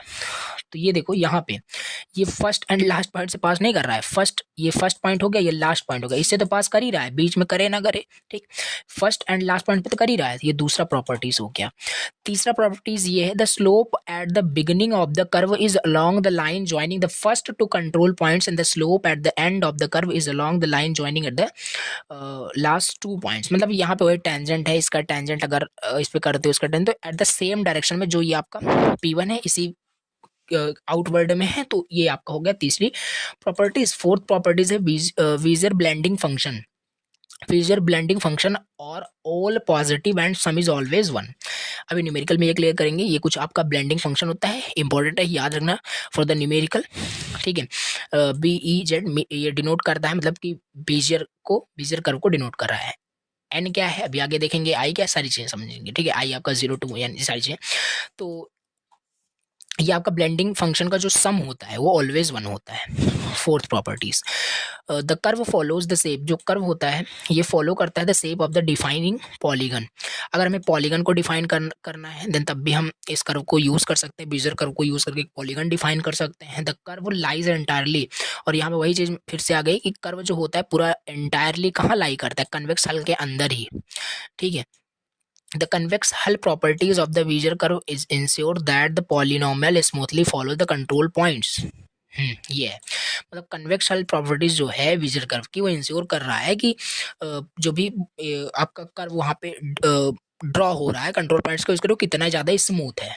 तो ये ओवरऑल आपको 7 से 8 जो भी प्रॉपर्टीज जो कुछ भी आपको यहाँ पे याद हो वो आप यहाँ पे राइट डाउन कर सकते हैं related to the Bezier curve, ये आपका हो जाएगा। इसका इंपॉर्टेंट न्यूमेरिकल है, अभी वो पोर्शन यहाँ पे हम देखते हैं। तो बेसिकली अब इसमें इंपॉर्टेंट यहाँ पे मैं कुछ फॉर्मूले बताता हूँ, इसका डेरिवेशन भी है, ठीक है, डेरिवेशन भी है, वो डेरिवेशन भी काफ़ी ज़्यादा इंपॉर्टेंट है। तो इसका ब्लेंडिंग फंक्शन का फॉर्मूला क्या होता है? ब्लेंडिंग फंक्शन, देखो ब्लेंडिंग फंक्शन का फॉर्मूला ये है, इसे चाहे बी से डिनोट करो चाहे बी ई जेड से डिनोट करो, बस ये बीजर को दिखा रहा है। तो B I N, I is what, I क्या है, आई आपका 0 to n वो आपका होगा। अभी हम देखेंगे n is the control points, कितने आपके वहाँ पे नंबर ऑफ कंट्रोल पॉइंट्स हैं, ये कुछ फॉर्मूला है, एन सी आई यू की power i 1 minus u n की पावर आई। ठीक, ये देखो सिंपल, ये फॉर्मूले याद होने चाहिए और इसको आप सॉल्व कर ही लेते हो एनसीआई, ठीक, सिंपल फॉर्मूले हैं। तो ये हो गया ब्लेंडिंग फंक्शन, इसे हम ब्लेंडिंग फंक्शन बोलते हैं। अब इंडिविजुअल कोऑर्डिनेट्स के लिए अगर हमें निकालना हो इंडिविजुअल कोऑर्डिनेट्स के लिए, तो अच्छा इसे समझने से पहले हम ये समझेंगे तब ये समझ में आएगा। देखो इसमें क्या है, लेट सपोज जैसे हमें मान लेते हैं n+1 कंट्रोल पॉइंट्स दिए गए हैं, कितने n+1 कंट्रोल पॉइंट्स अगर हमें दिए गए हैं, देन कितने आपके वहाँ पे ड्रॉ होंगे, ठीक है। तो पी आई क्या होगा, x i y i z i, ये कोऑर्डिनेट्स होंगे, ये क्या होंगे, कोऑर्डिनेट्स होंगे। तो मतलब कोऑर्डिनेट्स मतलब कि ये आपके क्या होंगे, बेजियर पॉलिनोमियल फंक्शंस। अब इसे हम निकालेंगे, कैसे निकालेंगे, ये फॉर्मूले को यूज करके पी ऑफ यू, और इस फंक्शन को हम ओपन करेंगे तो हमें वहाँ पे P1 P2 P3 P0 ऐसे मतलब करके मिलता रहेगा, ठीक है। और I की वैल्यू कहाँ से लाई करती है, 0 to 1 ये चीज़, और ये U 0 to 1 लाई करता है। ये सब कुछ न्यूमेरिकल में क्लियर होगा, बस ऐसा फॉर्मूला का ओवरव्यू अभी देखे रहो कि क्या चीज़ है, कैसे है, स्टेप्स मैं आपको वहाँ पे बताऊँगा। तो पी ऑफ यू का ये मतलब आपका बेजियर पॉलिनोमियल फंक्शन अगर हमें निकालना है तो इससे हमारे पास क्या आएगा, इससे हमारे पास निकल के आ जाएगा P0 P1 P2 P3। तो इसी से हम क्या करेंगे, पी ऑफ यू आपने पॉलिनोमियल फंक्शन निकाला, लेकिन हमें कोऑर्डिनेट्स पूछता है तो हम कोऑर्डिनेट्स यहाँ से फाइंड आउट कर लेंगे, x of 0 y of x of you y of you z of you. तो ये यहाँ से हमारे पास इस फॉर्मूले का यूज़ करके हम क्या करेंगे, यहाँ पे सिंपल हमने पी आई को रिप्लेस किया with the coordinates x y y and z i, तो बस इससे मैंने रिप्लेस कर दिया, ये हो गया हमारे पास। जहाँ पे पी आई हमारे पास क्या है, बार बार मैं बोल रहा था, पी आई हमारे पास कंट्रोल पॉइंट्स हैं, और ये क्या है, ये आपका ब्लेंडिंग फंक्शन है। ब्लेंडिंग फंक्शन का फॉर्मूला मैंने ऑलरेडी बताया, ये है ब्लेंडिंग फंक्शन का सिंपल फॉर्मूला। अभी थोड़ा बहुत क्लियर हुआ होगा क्या चीज़ है, अभी न्यूमेरिकल सॉल्व करेंगे और ज़्यादा क्लियर होगा। तो बेसिकली ये हो गया। अब देखो इसको देखो थोड़ा सा, तो यहाँ पे क्या है, नेक्स्ट देखो यहाँ पे वही आपका बेजियर कर्व का ही मतलब टर्म है, ये आपको पूरा कंप्लीट लिखना पड़ेगा, एग्जाम में आता है, ठीक है, 7 मार्क्स में आता है। तो बेजियर कर्व फॉर 3 पॉइंट्स, अब 3 पॉइंट्स के लिए हम पहले बेजियर कर्व निकाल के आपको दिखाएंगे क्या है, फिर 4 पॉइंट्स के लिए। तो जैसे 3 पॉइंट्स के लिए बेजियर कर्व क्या होगा, तो ये फॉर्मूला ऑलरेडी आपसे फेमिलियर हो, ठीक है। सो क्यू ऑफ यू ये वाला फॉर्मूला आपको मैंने पहले भी दिखाया है, ठीक है। तो 1 सेकंड दिखा देता हूँ, ठीक है, 1 सेकंड, ठीक है। तो वही वाला फॉर्मूला है, ये वाला। अब इसी फॉर्मूले को यूज़ करके हम क्या करेंगे, बेजियर कर्व को निकालेंगे। जितने पॉइंट्स हमें दे रहे हैं, कितने भी पॉइंट्स दे रहे हैं, उससे बेजियर कर्व को निकाल सकते हैं। ऐसे मान लो मेरे पास 3 पॉइंट्स हैं, इस 3 पॉइंट्स से हमें बेजियर कर्व मतलब ड्रॉ करने हैं या बनाने हैं या निकालने हैं मैथमेटिकली। तो कैसे, तो ये हमारे पास इसका फॉर्मूला है। अब इसी में हम वैल्यूज़ को पुट करेंगे और सॉल्व करेंगे। देखो ये हमारे पास क्या है, देखो ये हमारे पास फॉर्मूला है। अब बेसिकली इसे हम ओपन करेंगे, इसे हम क्या करेंगे, ओपन करेंगे। यन क्या है, यन आपका ध्यान से समझना जो बता रहा हूँ, यन आपका 3 है, मतलब 3 तक ओपन होगा, 0 स्टार्ट होगा, 0 1 2 इतना आपका चलेगा, मतलब 3 आपके टर्म यहाँ पे ओपन होंगे, ठीक है। तो ये हो गया। अब देखो सिंपल यहाँ पे क्या करना है, इसे ओपन करना है, और इसको ओपन करने के लिए इसका फॉर्मूला, इस चीज़ का फॉर्मूला यहाँ पे दिया है। देखो इस चीज़ का फॉर्मूला कहाँ पे दिया है, 1 सेकंड, देखो यहाँ पे मतलब इसे ओपन करना है ओवरऑल, ठीक है। जैसे इसे आप ओपन करोगे तो कैसे, जैसे देखो सिंपल यहाँ पे PIBIN, चाहे BEZ बोलो चाहे B बोलो, खाली तो बेजियर को रिप्रेजेंट कर रहा है खाली। तो ये हो गया हमारे पास, जैसे कि I की वैल्यू 0 है तो P0, और B I की वैल्यू 0, N की वैल्यू 2 हो जाएगी, N की वैल्यू क्या हो जाएगी, 2 हो जाएगी।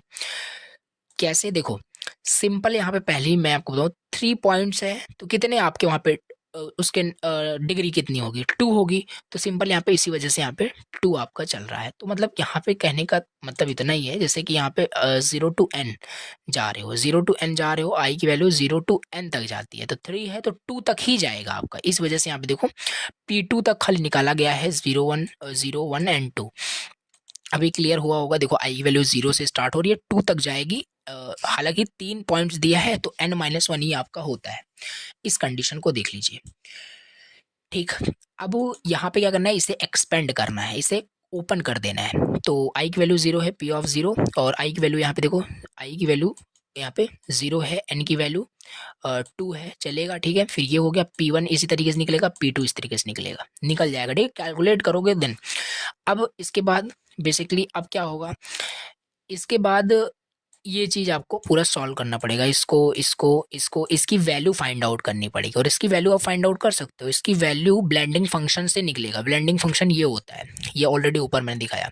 बी आई की वैल्यू आपके पास देखो, एन की वैल्यू आपके पास ये हो, तो यही पूरा फॉर्मूला ये आपको पुट कर देना। ये फॉर्मूला रखोगे तो आपको हर एक की वैल्यू मिल जाएगी, B02 B12 B22, ये आपको 100% मिल जाएगा। इसे देखो सॉल्व किया, B02 मिल गया, B12 सारी वैल्यूज मिल गई।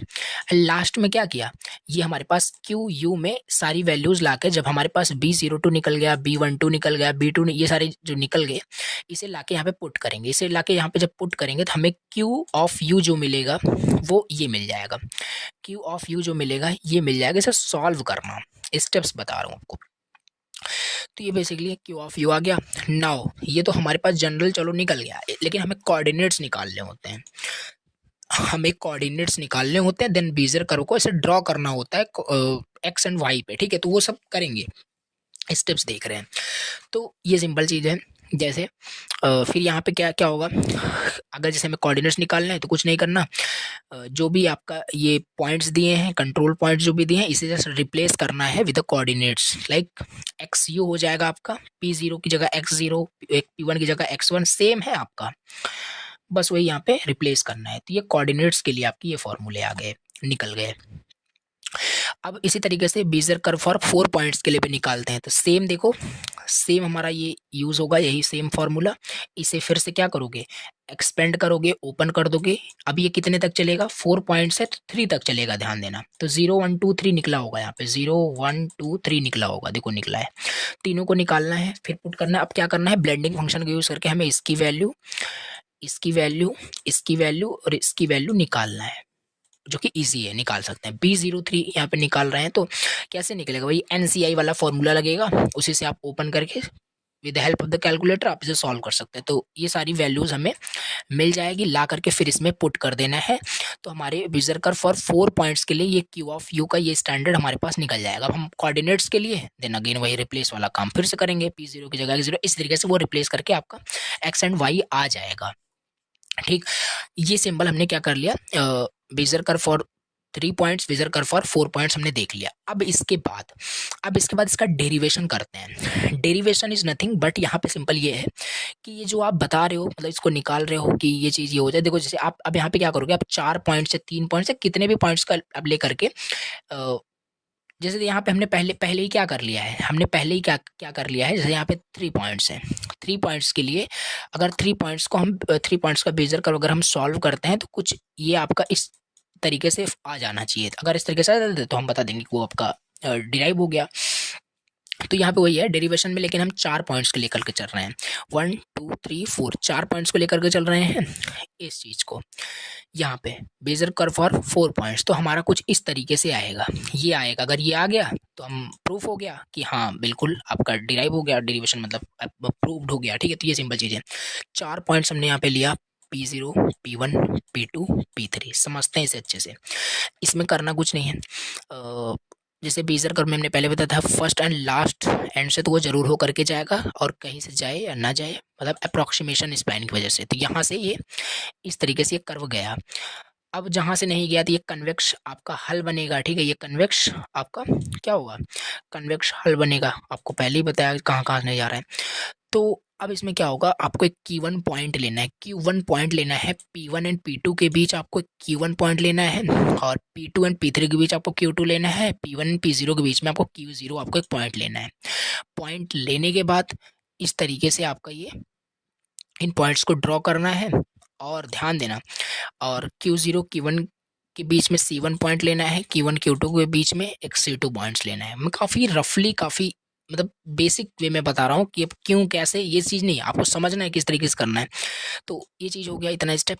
फिर अब ये जो पॉइंट्स यहाँ पे इंटरसेक्ट हुए इस कर्व को R, अब इसी की वैल्यू फाइंड करनी। जब इसी की वैल्यू आप फाइंड करोगे ना, R की वैल्यू जब फाइंड करोगे तो आपका यही आ जाएगा। अगर यही आ गया तो हाँ बिल्कुल 4 पॉइंट्स को लेकर के मैं बेजर कर्व बनाया और हमारा वही सेम आ गया, यानी डिराइव हो गया। तो ये हो गया। नाउ अब हम यूज़ करेंगे लाइन पैरामीट्रिक इक्वेशन को। लाइन पैरामीट्रिक इक्वेशन को हमने जब भी लाइन ड्राइंग एल्गोरिथम पढ़ा तो वहाँ पे भी कुछ पैरामीट्रिक इक्वेशंस थे, तो यहाँ पे भी कुछ पैरामीट्रिक इक्वेशंस होते हैं और ये कुछ नहीं है। कैसे? अब यहाँ पे आपको लाइन पैरामीट्रिक इक्वेशन निकालना पड़ेगा, जैसे कि Q0 Q1 Q2 निकालना पड़ेगा, C1 C2 निकालना पड़ेगा, R निकालना पड़ेगा। इन्हीं सबको यहाँ पे फाइंड आउट करना है। तो Q0 मैं फाइंड आउट करता हूँ। Q0 है कहाँ पे? देखो Q0 आपका P0 एंड P1 के बीच में है, बिटवीन P0 P1 के बीच में। तो होगा क्या, फॉर्मूला क्या है? देखो ये आप थोड़ा सा याद कर लो। देखो 1 minus you Q0 sorry P0 P1 के बीच में है, मतलब यहाँ पे 1 minus you P0 plus you P1, ये हो गया। ये आपका Q0 निकला। Q1 देखो, अब Q1 कहाँ है? Q1 आपका P1 एंड P2 के बीच में है, P1 एंड P2 के, तो क्या होगा? 1 minus you P1 plus you P2, ये हो गया। इसी तरीके से Q2 निकालना है तो P2 P3 के बीच में 1 minus you P2 plus you P3, इस तरीके से। C1 भी इसी तरीके से निकल जाएगा, C1 Q0 और Q1 के बीच में है तो 1 minus you Q0 plus you Q1, ऐसे हो जाएगा। देखो यहाँ पे वही हुआ है। इस तरीके से फाइंड आउट कर सकते हो, सारे आपके निकल जाएंगे। ठीक, निकलने के बाद अब क्या करना है? अब सिंपल इसको आपको टोटल क्या करना पड़ेगा? सॉल्व करना पड़ेगा, क्योंकि इसी की तो वैल्यू फाइंड आउट करनी है। मैंने बताया इसकी वैल्यू जब आप सॉल्व करोगे, सारी वैल्यूज आपके पास है, C1 आपके पास है, C2 आपके पास है, सॉल्व करोगे तो आपको लास्ट वाला जो ये मिलेगा ना, ये चीज़ यही आपको एज इट इज मिलेगा। आप इसको थोड़ा सा कैलकुलेशन ही है इसमें और कुछ नहीं है। इसको सिंपल देखो, C1 की वैल्यू रख दिया गया, C2 की वैल्यू रख दिया गया, इसको मल्टीप्लाई किया गया, मल्टीप्लाई करने के बाद Q1 सभी की वैल्यूज रख दी गई, इसको कैलकुलेट किया गया। सभी की वैल्यूज जब रख दोगे तो यहाँ पे देखो ये थोड़ा सा कट हो गया, इतनी जो वैल्यूज निकल के आई ये वही है। यहाँ से देख लो ध्यान से, 1 माइनस यू Q P0, फिर ये सिंपल चीज़ है। और यही सेम चीज़ चलो यहाँ पे देखते हैं, ये चीज़ यहाँ पे भी है वही सेम चीज़। तो ये आपका डिराइव हो गया। ठीक है, तो ये तो जनरलाइज निकल गया, लेकिन न्यूमेरिकल में कैसे से सॉल्व करते हैं, न्यूमेरिकल वे में किस तरीके से वो सॉल्व करेंगे, तो कोऑर्डिनेट्स निकालने पड़ेंगे। कोऑर्डिनेट्स निकालने के लिए ऑलरेडी बताया था, बस इसे रिप्लेस करना है। P0 P1 और P2 P3 इन पॉइंट्स को क्या करना है? रिप्लेस कर देना है। रिप्लेस कर दिया विद द कोऑर्डिनेट, डन, ये हो गया। तो इस तरीके से यहाँ पे ये आपका डेरिवेशन इसका हुआ कंप्लीट। अब इस पे हम क्या करते हैं, इस पे एक न्यूमेरिकल सॉल्व करते हैं। किस तरीके से न्यूमेरिकल हम इसे सॉल्व कर रहे होंगे? देखो न्यूमेरिकल किस तरीके से आपको ये दिया रहेगा एग्जाम में, जैसे को इस तरीके से दिया रहेगा, कैलकुलेट करना है एक्स वाई कोऑर्डिनेट्स को। जो ये निकाल रहे हो ना, इसे में सारी वैल्यूज आपको दी रहेगी या निकालना पड़ेगा, फिर इसे इंपुट कर दोगे, एक्स वाई कोऑर्डिनेट निकल जाएगा। ठीक है, तो यहाँ पे क्वेश्चन भी मिल गया आपको इसी तरीके से कि एक्स वाई कोऑर्डिनेट्स आपको निकालने हैं of the Bezier curve described by the following control points. ये सारे कंट्रोल पॉइंट्स आपको दिए रहेंगे, उससे आपको बोलेगा ट्रेस करो, बेजियर कर्व को ड्रॉ करना है या एक्स वाई कोऑर्डिनेट्स निकालने हैं, ये सारी चीजें कर सकते हो। कोऑर्डिनेट्स आपके पास आ गए तो ट्रेस तो कर ही पाओगे। तो देखो इसमें ये कंट्रोल पॉइंट्स दिए हैं, जल्दी बता देता हूँ कैसे सॉल्व करना है। कंट्रोल पॉइंट्स दिए हैं, कंट्रोल पॉइंट्स को आपको लिख लेना है। मतलब कहने का मतलब क्या है कि आपका फर्स्ट, ये तो कंट्रोल पॉइंट्स आपको ये दिए हैं, इन कंट्रोल पॉइंट्स की हेल्प से आप इस तरीके से ड्रॉ कर पाओगे कि नहीं कर पाओगे? बिल्कुल 0,0 1,2 आप इस तरीके से क्या करोगे? ड्रॉ कर लोगे। ये क्या आया? ये आपका कर्व नहीं है, ये आपका कन्वेक्स हल निकल के आया। इस कन्वेक्स हल के अंदर ही आपका कर्व होगा। तो ये हो गया इतना। अब इसमें क्या करना है आपको? मिनिमम देख लेना है, यानी कि 0 एंड लास्ट में आपका x1 4, मतलब इस पॉइंट से इसके अंदर ही तो कर्व होगा। मतलब फर्स्ट एंड लास्ट पॉइंट पे तो आपका कर्व वो होकर के जाता ही है, बेजर कर्व जो मैंने प्रॉपर्टीज में बताया था, और आपका नहीं भी जा सकता। ठीक है, अप्रोक्सीमेशन की वजह से। तो ये है, तो स्टार्टिंग आपका x0 आपका ये 0 हो जाएगा, और जहाँ से पास तो होना ही है वो 4 है, तो x1 आपका 4 हो जाएगा। इस तरीके से y0 आपका 0 हो जाएगा, y0 0, और y1 भी आपका 0 हो जाएगा। तो इस तरीके से अब इसमें हमें क्या करना पड़ेगा, अज्यूम करना पड़ेगा नंबर ऑफ स्टेप्स को। स्टेप्स हैं, इन्हीं स्टेप्स, इन्हीं तरीकों को फॉलो करके आप क्वेश्चन सॉल्व करोगे। इतना आप कंट्रोल पॉइंट से आप ये बनाना, फिर आपको ये फाइंड आउट कर लेना है। ये फाइंड आउट करने के बाद आपको अज्यूम करना है नंबर ऑफ स्टेप्स को। जितना ज़्यादा नंबर ऑफ स्टेप्स लोगे उतना प्रिसाइज आपका रिजल्ट आने वाला है। तो अकॉर्डिंग टू मी आपको 5 प्ले करके चलना है। नंबर ऑफ स्टेप्स हमने अज्यूम किया 5 है, ठीक है, दिया नहीं था, हमने अज्यूम कर लिया। इतना डेटा भी हमारे पास इतना आ चुका है। अब नंबर ऑफ स्टेप्स आ जाने के बाद अब दूसरा हमारे पास क्या मेथड है कि हम क्या क्या करेंगे, कैलकुलेट करेंगे जो भी इंक्रीमेंट हो रहा है यू के अंदर, मतलब यू की वैल्यू हम फाइंड आउट करेंगे। अच्छा ये बताओ, हमसे एक्स वाई पूछा है, एक्स वाई निकालने के लिए, इन कोऑर्डिनेट्स को निकालने के लिए हमारे पास यू होना चाहिए, x0 होना चाहिए, x1 होना चाहिए, मतलब ये सारी चीज़ें होनी चाहिए वैल्यूज, तभी तो पुट करेंगे, तभी तो निकलेगा। तो वही सब कर रहे हैं, ठीक है। तो कैलकुलेट करेंगे इंक्रीमेंट ऑफ यू, और इसका फॉर्मूला क्या है, delta U 1 upon number of steps, 1 upon number of steps minus 1, ये फॉर्मूला है। इस फॉर्मूले में जब आप पुट करोगे, नंबर ऑफ स्टेप्स आपके पास है, तो डेल्टा यू आपके पास आएगा 0.25। क्या आ गया, 0.25 आपके पास डेल्टा की वैल्यू आ गई। तो एक तो डेल्टा की वैल्यू क्या आ गई, 0.25। और ये चीज़ आपको देखो, ये चीज़ ऑलरेडी पता है कि x0 इससे और इससे होकर के तो कर्व 100% जाएगा, because of the properties of the Bezier curve. कि बेजियर कर्व की प्रॉपर्टीज ये कहता है कि बेजियर कर्व हमेशा जो होगा उसका स्टार्टिंग पॉइंट और एंड पॉइंट से तो होकर के जाएगा ही, बीच में कोई कंट्रोल पॉइंट को मिस करेगा ड्यू टू अप्रोक्सीमेशन स्प्लाइन की वजह से, बताया था। तो इसमें वही किया गया है कि आपका फर्स्ट तो 0 और लास्ट 1, ठीक है। मतलब इसमें कहने का क्या मतलब है, देखो जैसे, देखो सुनो, जैसे आपने नंबर ऑफ स्टेप्स कितने माने थे, नंबर ऑफ स्टेप्स आपने 5 माने थे। अब यहाँ पे आपको 5 वैल्यूज ऑफ यू आपको फाइंड आउट करनी है, यू की 5 वैल्यू आपको निकालनी है। एक तो आपका 0 हो जाएगा, अब 0 में कितना इंक्रीमेंट करोगे, 0.25, तो 0.25 में फिर से आप 0.25 का इंक्रीमेंट करोगे तो ये आएगा, इसमें फिर 0.25 का इंक्रीमेंट करो तो ये आएगा, फिर 1 आ जाएगा। 5 वैल्यूज कंप्लीट हो गई, 5 हमें चाहिए था, ठीक है, 5 स्टेप्स था, 5 हमने वैल्यूज फाइंड कर ली। यू की हमारे पास 5 वैल्यूज आ गई हैं, यू की हमारे पास। Now we will find the X. अब हम X and Y coordinate find करेंगे हर एक यू के लिए, ठीक है। कैसे, नंबर ऑफ कंट्रोल पॉइंट्स कितने थे, नंबर ऑफ कंट्रोल पॉइंट्स कितने दिए हमारे पास, 1 2 3 4, 4 कंट्रोल पॉइंट्स हमें दिए थे, 4 कंट्रोल पॉइंट्स हमने लिखे, नंबर ऑफ कंट्रोल पॉइंट्स 4। अब degree of polynomial, number of control point 4 है तो डिग्री ऑफ पॉलिनोमियल कितने हो जाएंगे, 3 हो जाएंगे। अब 3 हो गए तो आपका आई की वैल्यू निकल के आ गई, 0 1 2 3 आपका ये चलेगा, ठीक है। और ब्लेंडिंग फंक्शन का वही फॉर्मूला हमने लिख लिया क्योंकि यूज होने वाला है। अब देखो, अब सिंपल क्या करना है, आई की वैल्यू हमारे पास है, एन की वैल्यू हमारे पास है, अब हम ब्लेंडिंग फंक्शन करके निकालेंगे, ब्लेंडिंग फंक्शन निकालेंगे।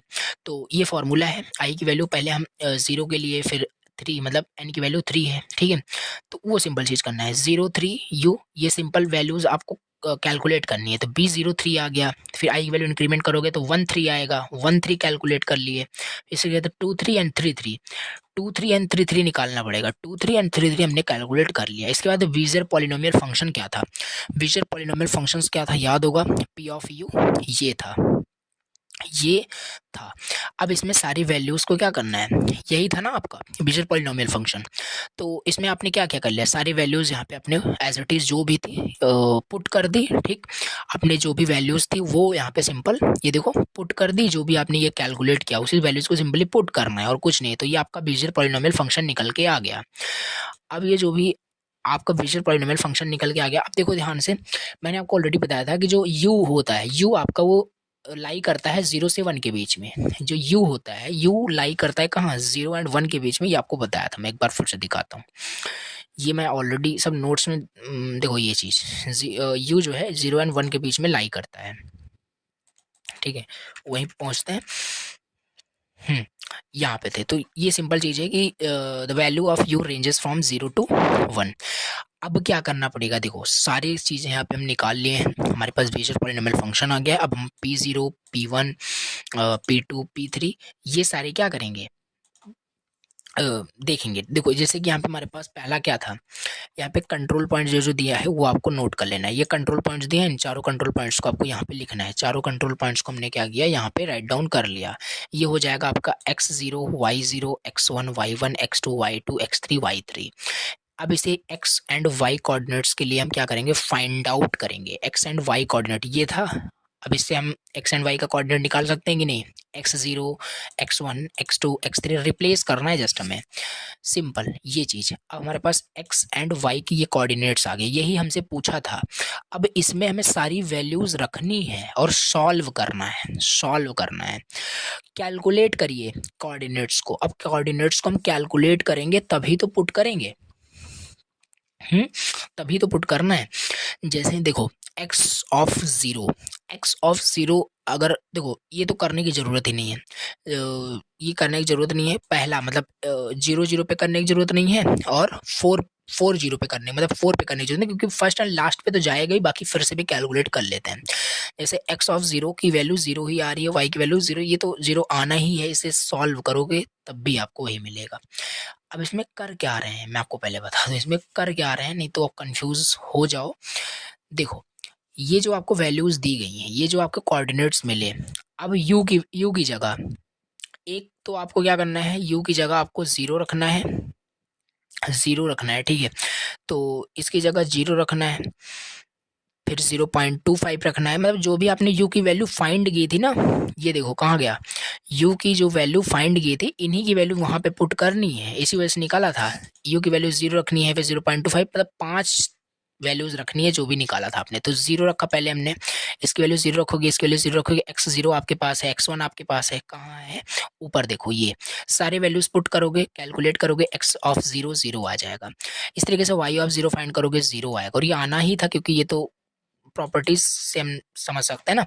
अब 0.25 रखोगे, यू की जगह 0.25 यहाँ रखोगे, कैलकुलेट करोगे the help of the calculator, then आपको ये वैल्यू मिलेगी। इसी तरीके सिंपली आपको ये देखो एक्स एंड वाई के नए कोऑर्डिनेट्स मिल गए, यहाँ पे भी आपको कोऑर्डिनेट्स मिल गए, यहाँ पे भी कोऑर्डिनेट्स, बस वैल्यू रखनी है यू की जगह, ठीक।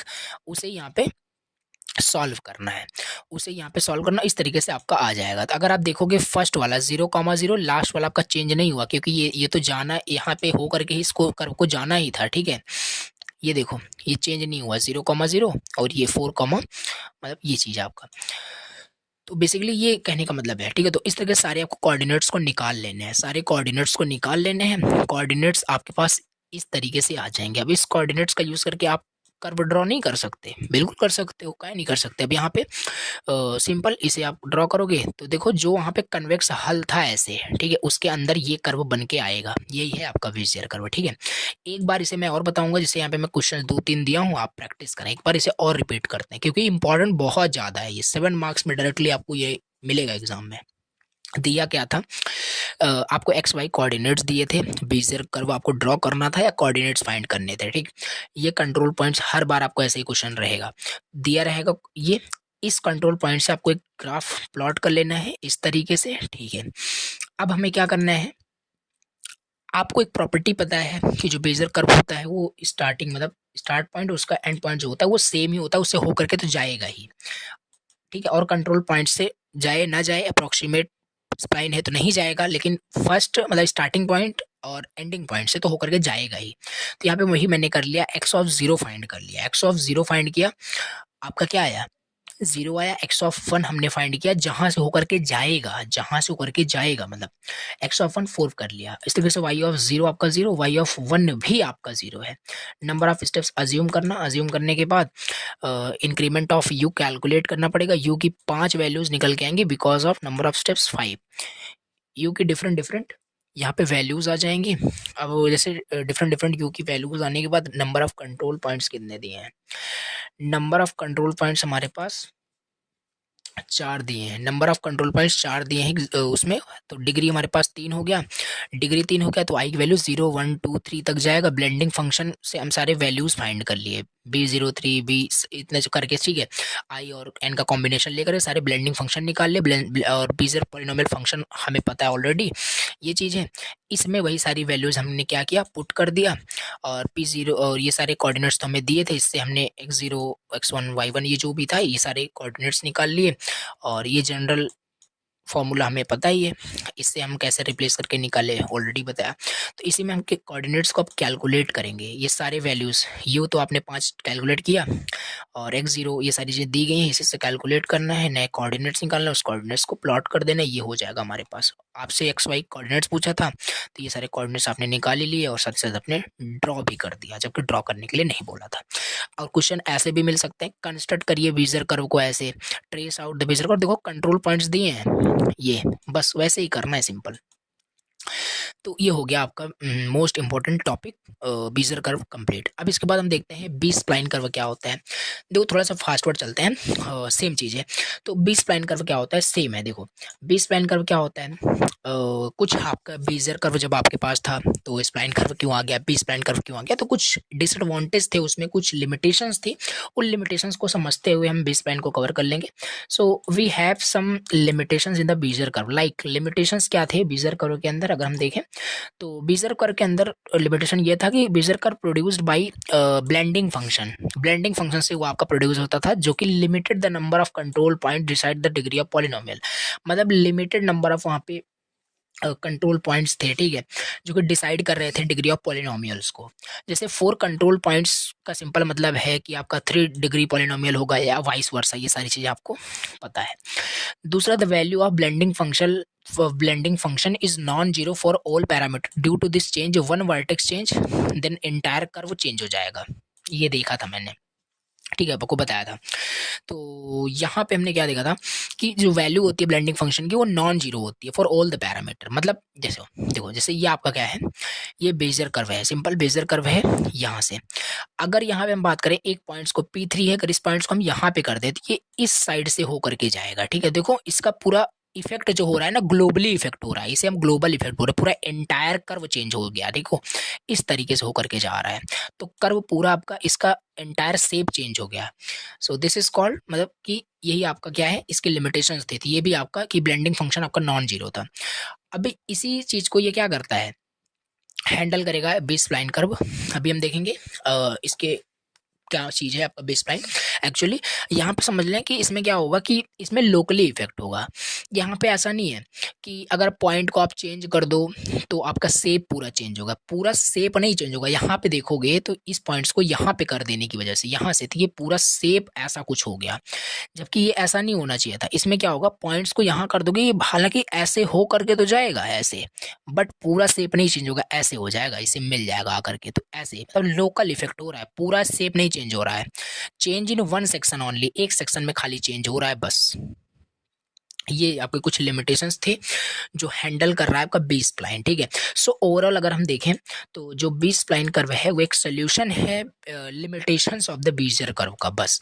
अब इसमें प्रॉपर्टीज क्या क्या है, प्रॉपर्टीज इसमें है आपका बी स्प्लाइन कर्व का पहला है, B spline curve local effect होता है, ऊपर ही देखा। B spline curve made up of n+1 control points, हाँ n+1 कंट्रोल पॉइंट से मिलकर के n+1 कंट्रोल पॉइंट से मिलकर आपके जो भी बी स्प्लाइन कर्व होते हैं बनते हैं। और degree of B spline curve is independent of the number of control points, ये आपस में डिपेंड नहीं करते हैं, मतलब नंबर ऑफ कंट्रोल पॉइंट ज़्यादा होने से और कम होने से कोई इफेक्ट नहीं पड़ता। जबकि बेजियर कर्व में क्या था, नंबर ऑफ कंट्रोल पॉइंट्स जितने होंगे उससे कम आपके वहाँ पे क्या होते हैं, उससे कम आपकी एक डिग्री होती है, बट यहाँ पे दोनों इंडिपेंडेंट है, डिग्री ऑफ पॉलिनोमियल और नंबर ऑफ कंट्रोल पॉइंट दोनों इंडिपेंडेंट है। B spline can be used for defining both open and closed curve. B spline हमारा यूज होता है डिफाइन करने के लिए ओपन एंड क्लोज कर्व के लिए, ये भी एक प्रॉपर्टीज है। It is possible to change the degree of resulting curve without changing the number of control points. हम इसमें भी ये भी पॉसिबल है कि हम चेंज कर सकते हैं जो भी डिग्री होती है बी स्प्लाइन कर्व की, बिना उसके नंबर ऑफ कंट्रोल पॉइंट्स को चेंज किए हुए, बदले हुए, ये भी इसमें एक प्रॉपर्टीज है। कर्व जनरली फॉलो करता है shape of defining polygon, simple the curve line within the convex hull of its defining polygon. Okay, तो बेसिकली 6 to 7 यहाँ पे प्रॉपर्टीज हैं, रिमेंबर करनी पड़ेगी फॉर द एग्जाम, ठीक है। तो ये हो गया बी स्प्लाइन कर्व क्या लिमिटेशंस थी जिस वजह से बी स्प्लाइन आपका आया। और भी एक्सप्लेन कर सकते हैं। अब इसके बाद यहाँ पे हम अपना नेक्स्ट यहाँ पे टॉपिक देख लेते हैं और देख लेते हैं एक बार सिलेबस को व्यू कर लेते हैं क्या क्या टॉपिक्स अभी तक टिल मतलब कंप्लीट कर लिया है हमने। ये सारी चीज़ें देख ली, कंसेप्ट ऑफ स्प्लाइन देखा था, बेस स्प्लाइन बेजर कर्व ये देखा था। यहाँ पे कर्व तो डिटेल में हमने देखा कि क्या है, टाइप्स, रिप्रेजेंटेशन, वो सारी चीज़ें। अब हमारे पास है सर्फेसेस, चलो देख लेते हैं थोड़ा सा सर्फेसेस क्या होता है, क्वाड्रेटिक सर्फेसेस, और ये इसमें इतने टाइप्स हैं। ब्लॉबी ऑब्जेक्ट्स क्या होते हैं ये देख लेते हैं 2 सेकंड के अंदर। तो यहाँ पे देखो यहाँ पे अपना नोट्स ओपन कर लेते हैं, एक सेकंड देखो।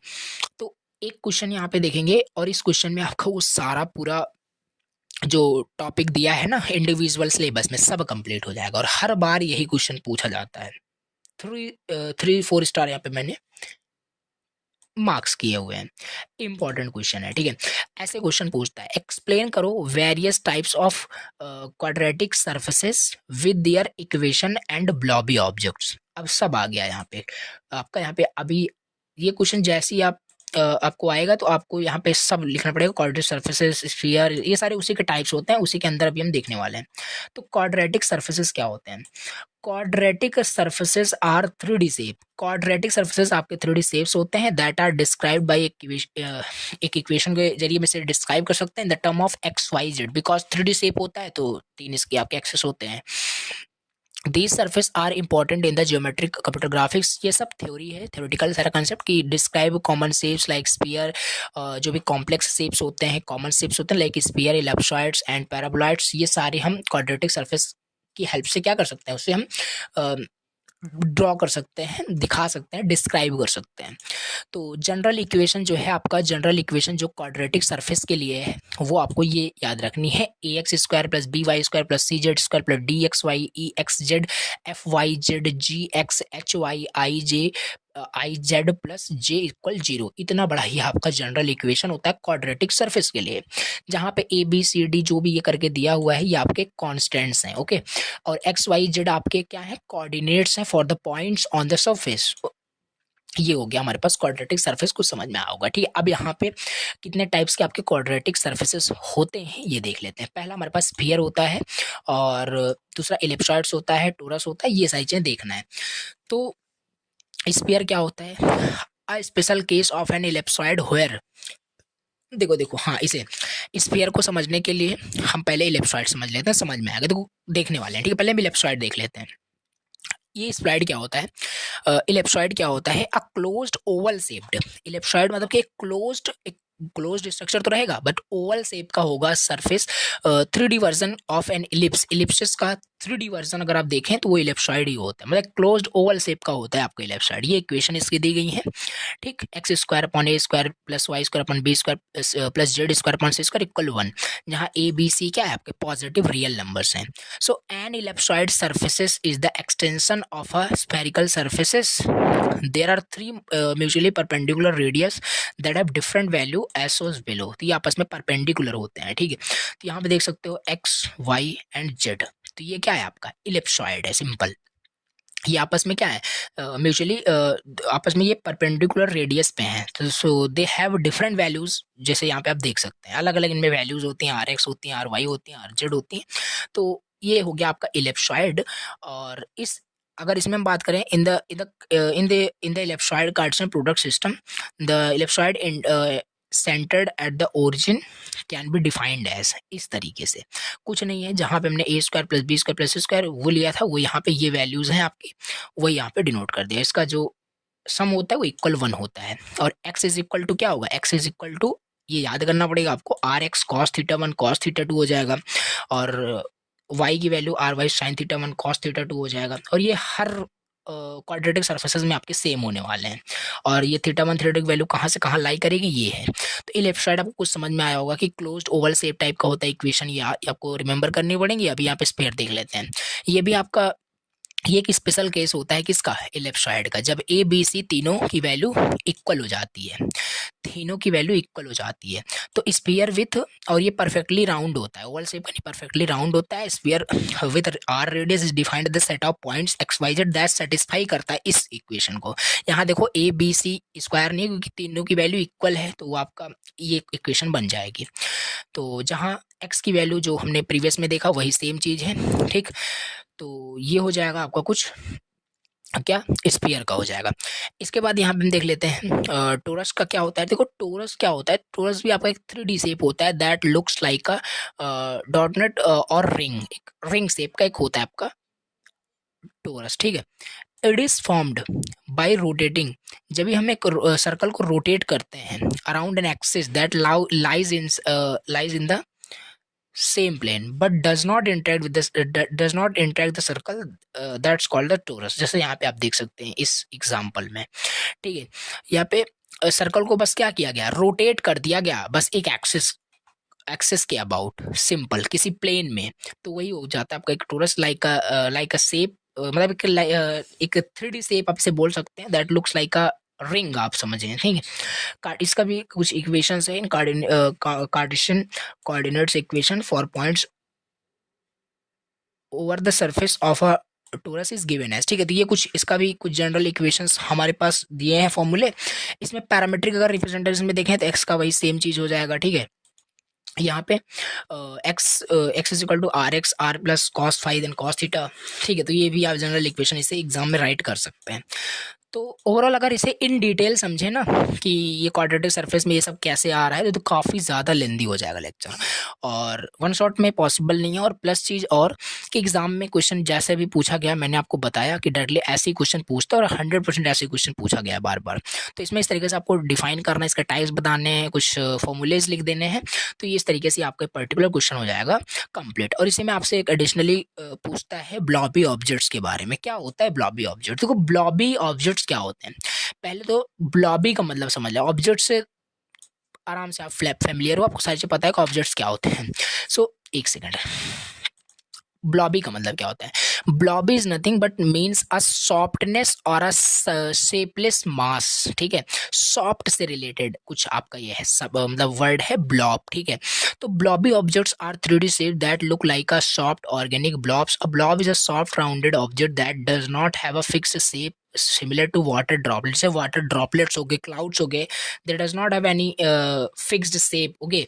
सो these objects don't have sharp edges but instead blend and merge smoothly when they come close to each other, ठीक। ये इजी लिखा है, समझ में आया। सो ब्लॉबी ऑब्जेक्ट्स ये यूज होता है कंप्यूटर ग्राफिक्स में क्रिएट करने के लिए रियलिस्टिक इफेक्ट्स को for the things like liquid simulation. अगर हमें दिखाना है देन ये भी ब्लॉबी ऑब्जेक्ट्स का एक रिप्रेजेंटेशन का एक आपका पार्ट हो जाएगा। ऑर्गेनिक मटेरियल्स, तो जैसे बहुत सारे आपके मॉलिक्यूलर स्ट्रक्चर होते हैं, मेल्टिंग ऑब्जेक्ट्स होते हैं, वाटर ड्रॉपलेट्स होते हैं, मसल शेप्स जैसे ह्यूमन बॉडी के अंदर, वो also is a type example of the blobby objects. ये कोई मॉलिक्यूलर स्ट्रक्चर्स हैं, ये भी ब्लॉबी ऑब्जेक्ट्स हैं। Blobby is nothing but a soft और a shapeless mass objects, you know. So वो सारी चीजें हैं। तो ये भी कुछ ह्यूमन बॉडी के कुछ मसल्स दिखा सकते हैं, ये भी आपके एग्जाम्पल होते हैं किसके? ब्लॉबी ऑब्जेक्ट्स के। सो ओवरऑल आपका ये हो गया यूनिट कंप्लीट फिनिश, ठीक है। तो ये यूनिट काफ़ी छोटी थी, मैं आपको फिर से बता रहा हूँ, अगर इस यूनिट को आप कंप्लीट अच्छे से समझना चाहते हो तो सारा आपका कंसेप्ट यहाँ पे मैंने बताया है। जितने इंपॉर्टेंट क्वेश्चन थे, जितने सारे सिलेबस का टॉपिक थे, सारा कवर है। ऐसा मत सोचना कोई भी टॉपिक आपका छोटा है, 100% सिलेबस का टॉपिक फिनिश है। आपको अगर इसमें इस यूनिट से अगर आपको पूछना है कि क्या इंपॉर्टेंट है, क्या कवर करना चाहिए, आपको कर्व का पूरा टॉपिक कंप्लीट कर लेना। और ये जो भी एक क्वेश्चन मैंने लास्ट में बताया क्वाड्रेटिक सरफेस का, इसके टाइप्स एंड ब्लॉबी ऑब्जेक्ट्स, ये और इसमें ये चीज़ काफ़ी ज़्यादा इंपॉर्टेंट है, बेजियर कर्व, जो मैंने अभी बताया आपको, उसका डेरिवेशन, उसका प्रॉपर्टीज, उसका रिप्रेजेंटेशन, और उसका एक क्वेश्चन फिक्स ही होता है। अगर इस यूनिट से कुछ आना है तो वही चीज़ रिपीटेड टाइम, और क्या ही आएगा। तो ये हो गया आपका unit 5 curve and surfaces complete. तो इस तरीके से अब unit first, unit second, unit third and unit fourth channel पे अपलोडेड है, जाके आप कंप्लीट कर सकते हैं, देख सकते हैं। नाउ नेक्स्ट लेक्चर के अंदर मे भी अगर पॉसिबल हुआ तो हम यूनिट 5 देखो कवर करते हैं कि नहीं करते हैं, कंफर्म नहीं है, बट अगर कमेंट करते हो, देखते हैं कितना मतलब कमेंट आता है, उसी के बेसिस पे हम ट्राई आउट करेंगे यूनिट 5 अपलोड करने के लिए, ठीक है। तो बाकी 4 यूनिट अच्छे से तैयार करिए, बहुत अच्छे मार्क्स आपके कंप्यूटर ग्राफिक्स में आप अचीव कर सकते हैं, ठीक है। चलो, thank you so much for watching the lecture. मिलते हैं किसी नए लेक्चर।